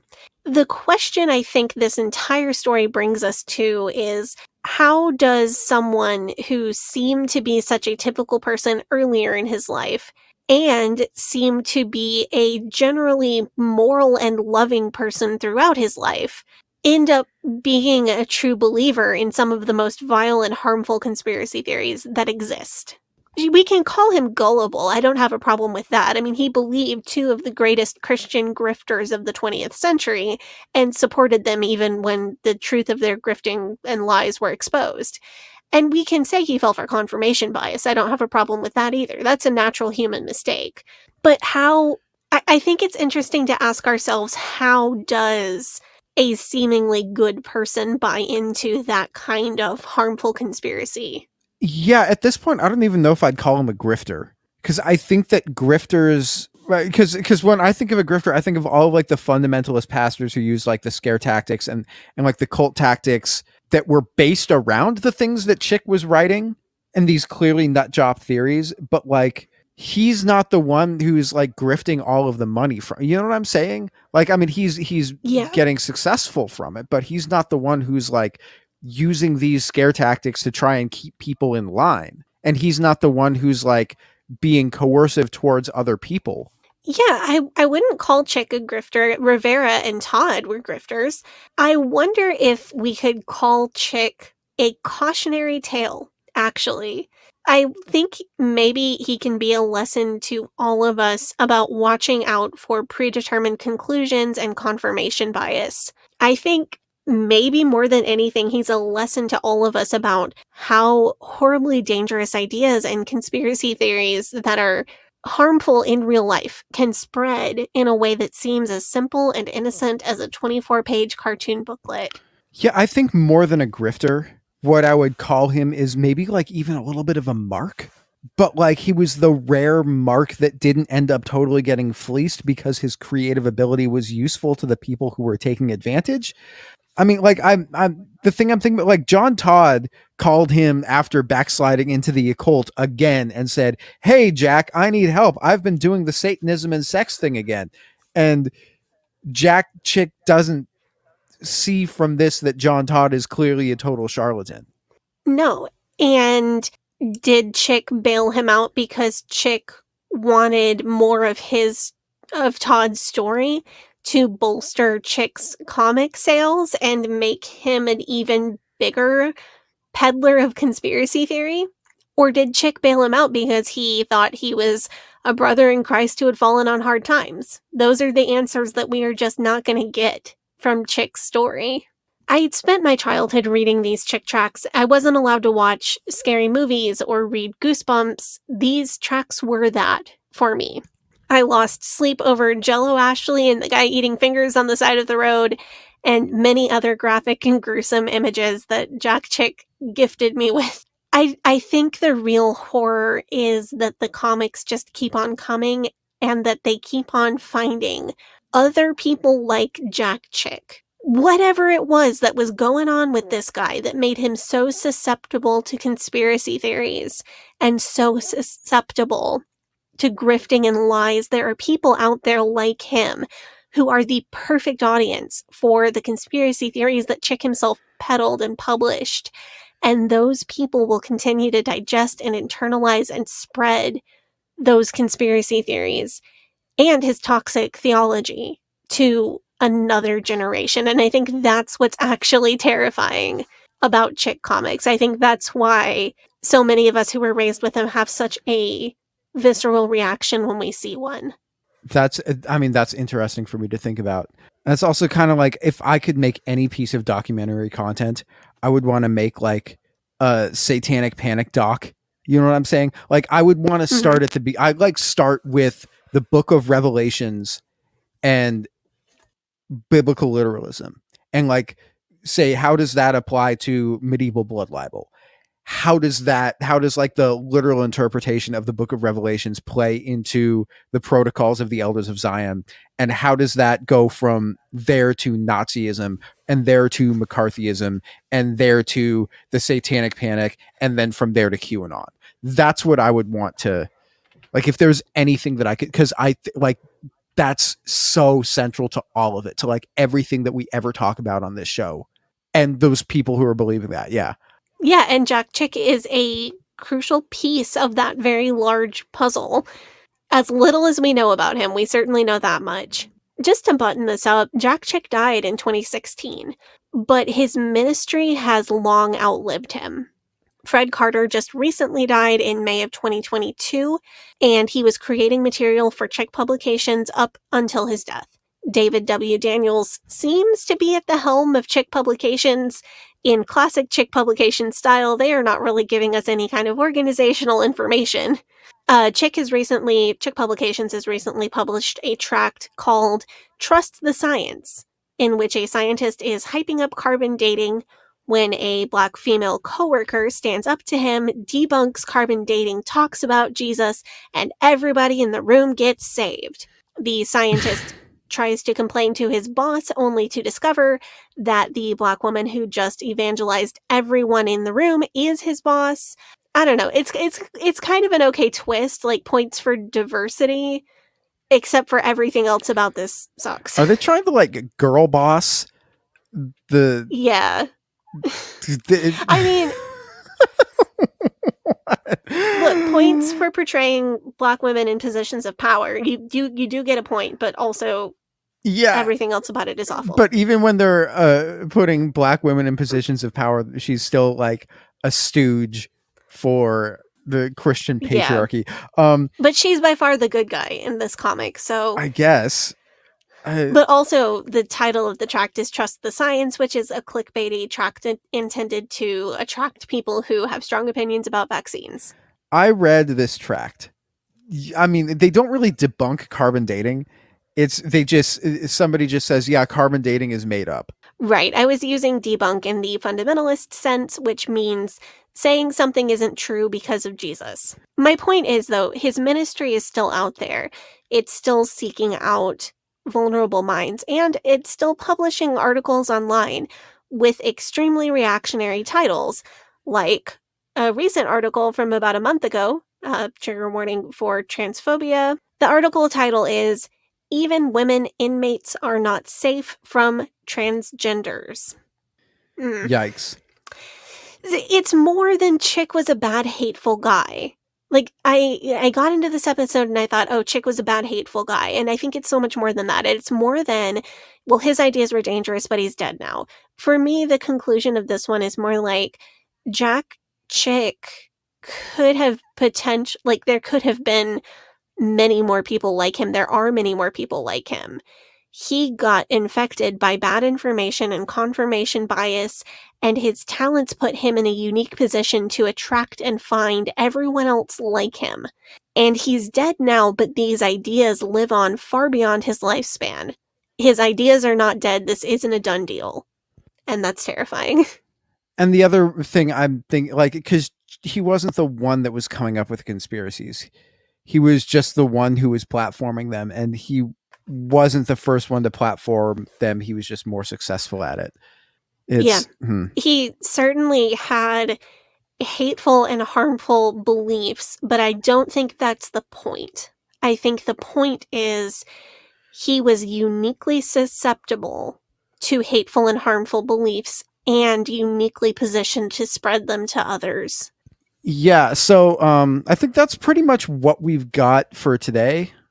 That's, I think, the end of our episode for today. Next week, we are revisiting our old friend Bob Larson. I feel like we would be remiss to not spend some time with him during the Summer of Satan.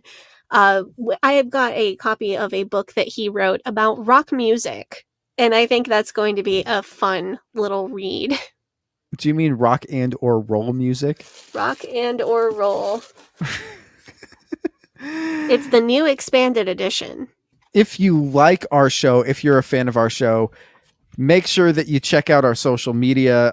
Social media is Leaving Eden Podcast on Facebook and Instagram and TikTok. Join our Facebook group, which is facebook.com/groups/Eden Exodus. We've got some new merch out. You can still buy all of our Pride merch. We're just going to leave that up, and we're just going to keep donating the profits from that merch. Just in perpetuity. If you buy Pride merch, that goes to a good cause. We've also got Summer of Satan merch up, so you'll want to check that out as well. You can join our Facebook. I said the Facebook group. You can join our subreddit, reddit.com/r/Eden Exodus. Sadie, your socials. You can follow me on Instagram at Sadie Carpenter Music, on Twitter at HellYeahSadie, and on TikTok at Sadie Carpenter1. And you can follow me on Instagram at GAVRIELHACOHEN. Thank you guys so much for tuning in. You guys have a great But old rolling river of time healed me in too many days. No regrets, no confusion. There'll be no pollution. I'm so thankful I've decided to change my ways. I'm so thankful I decided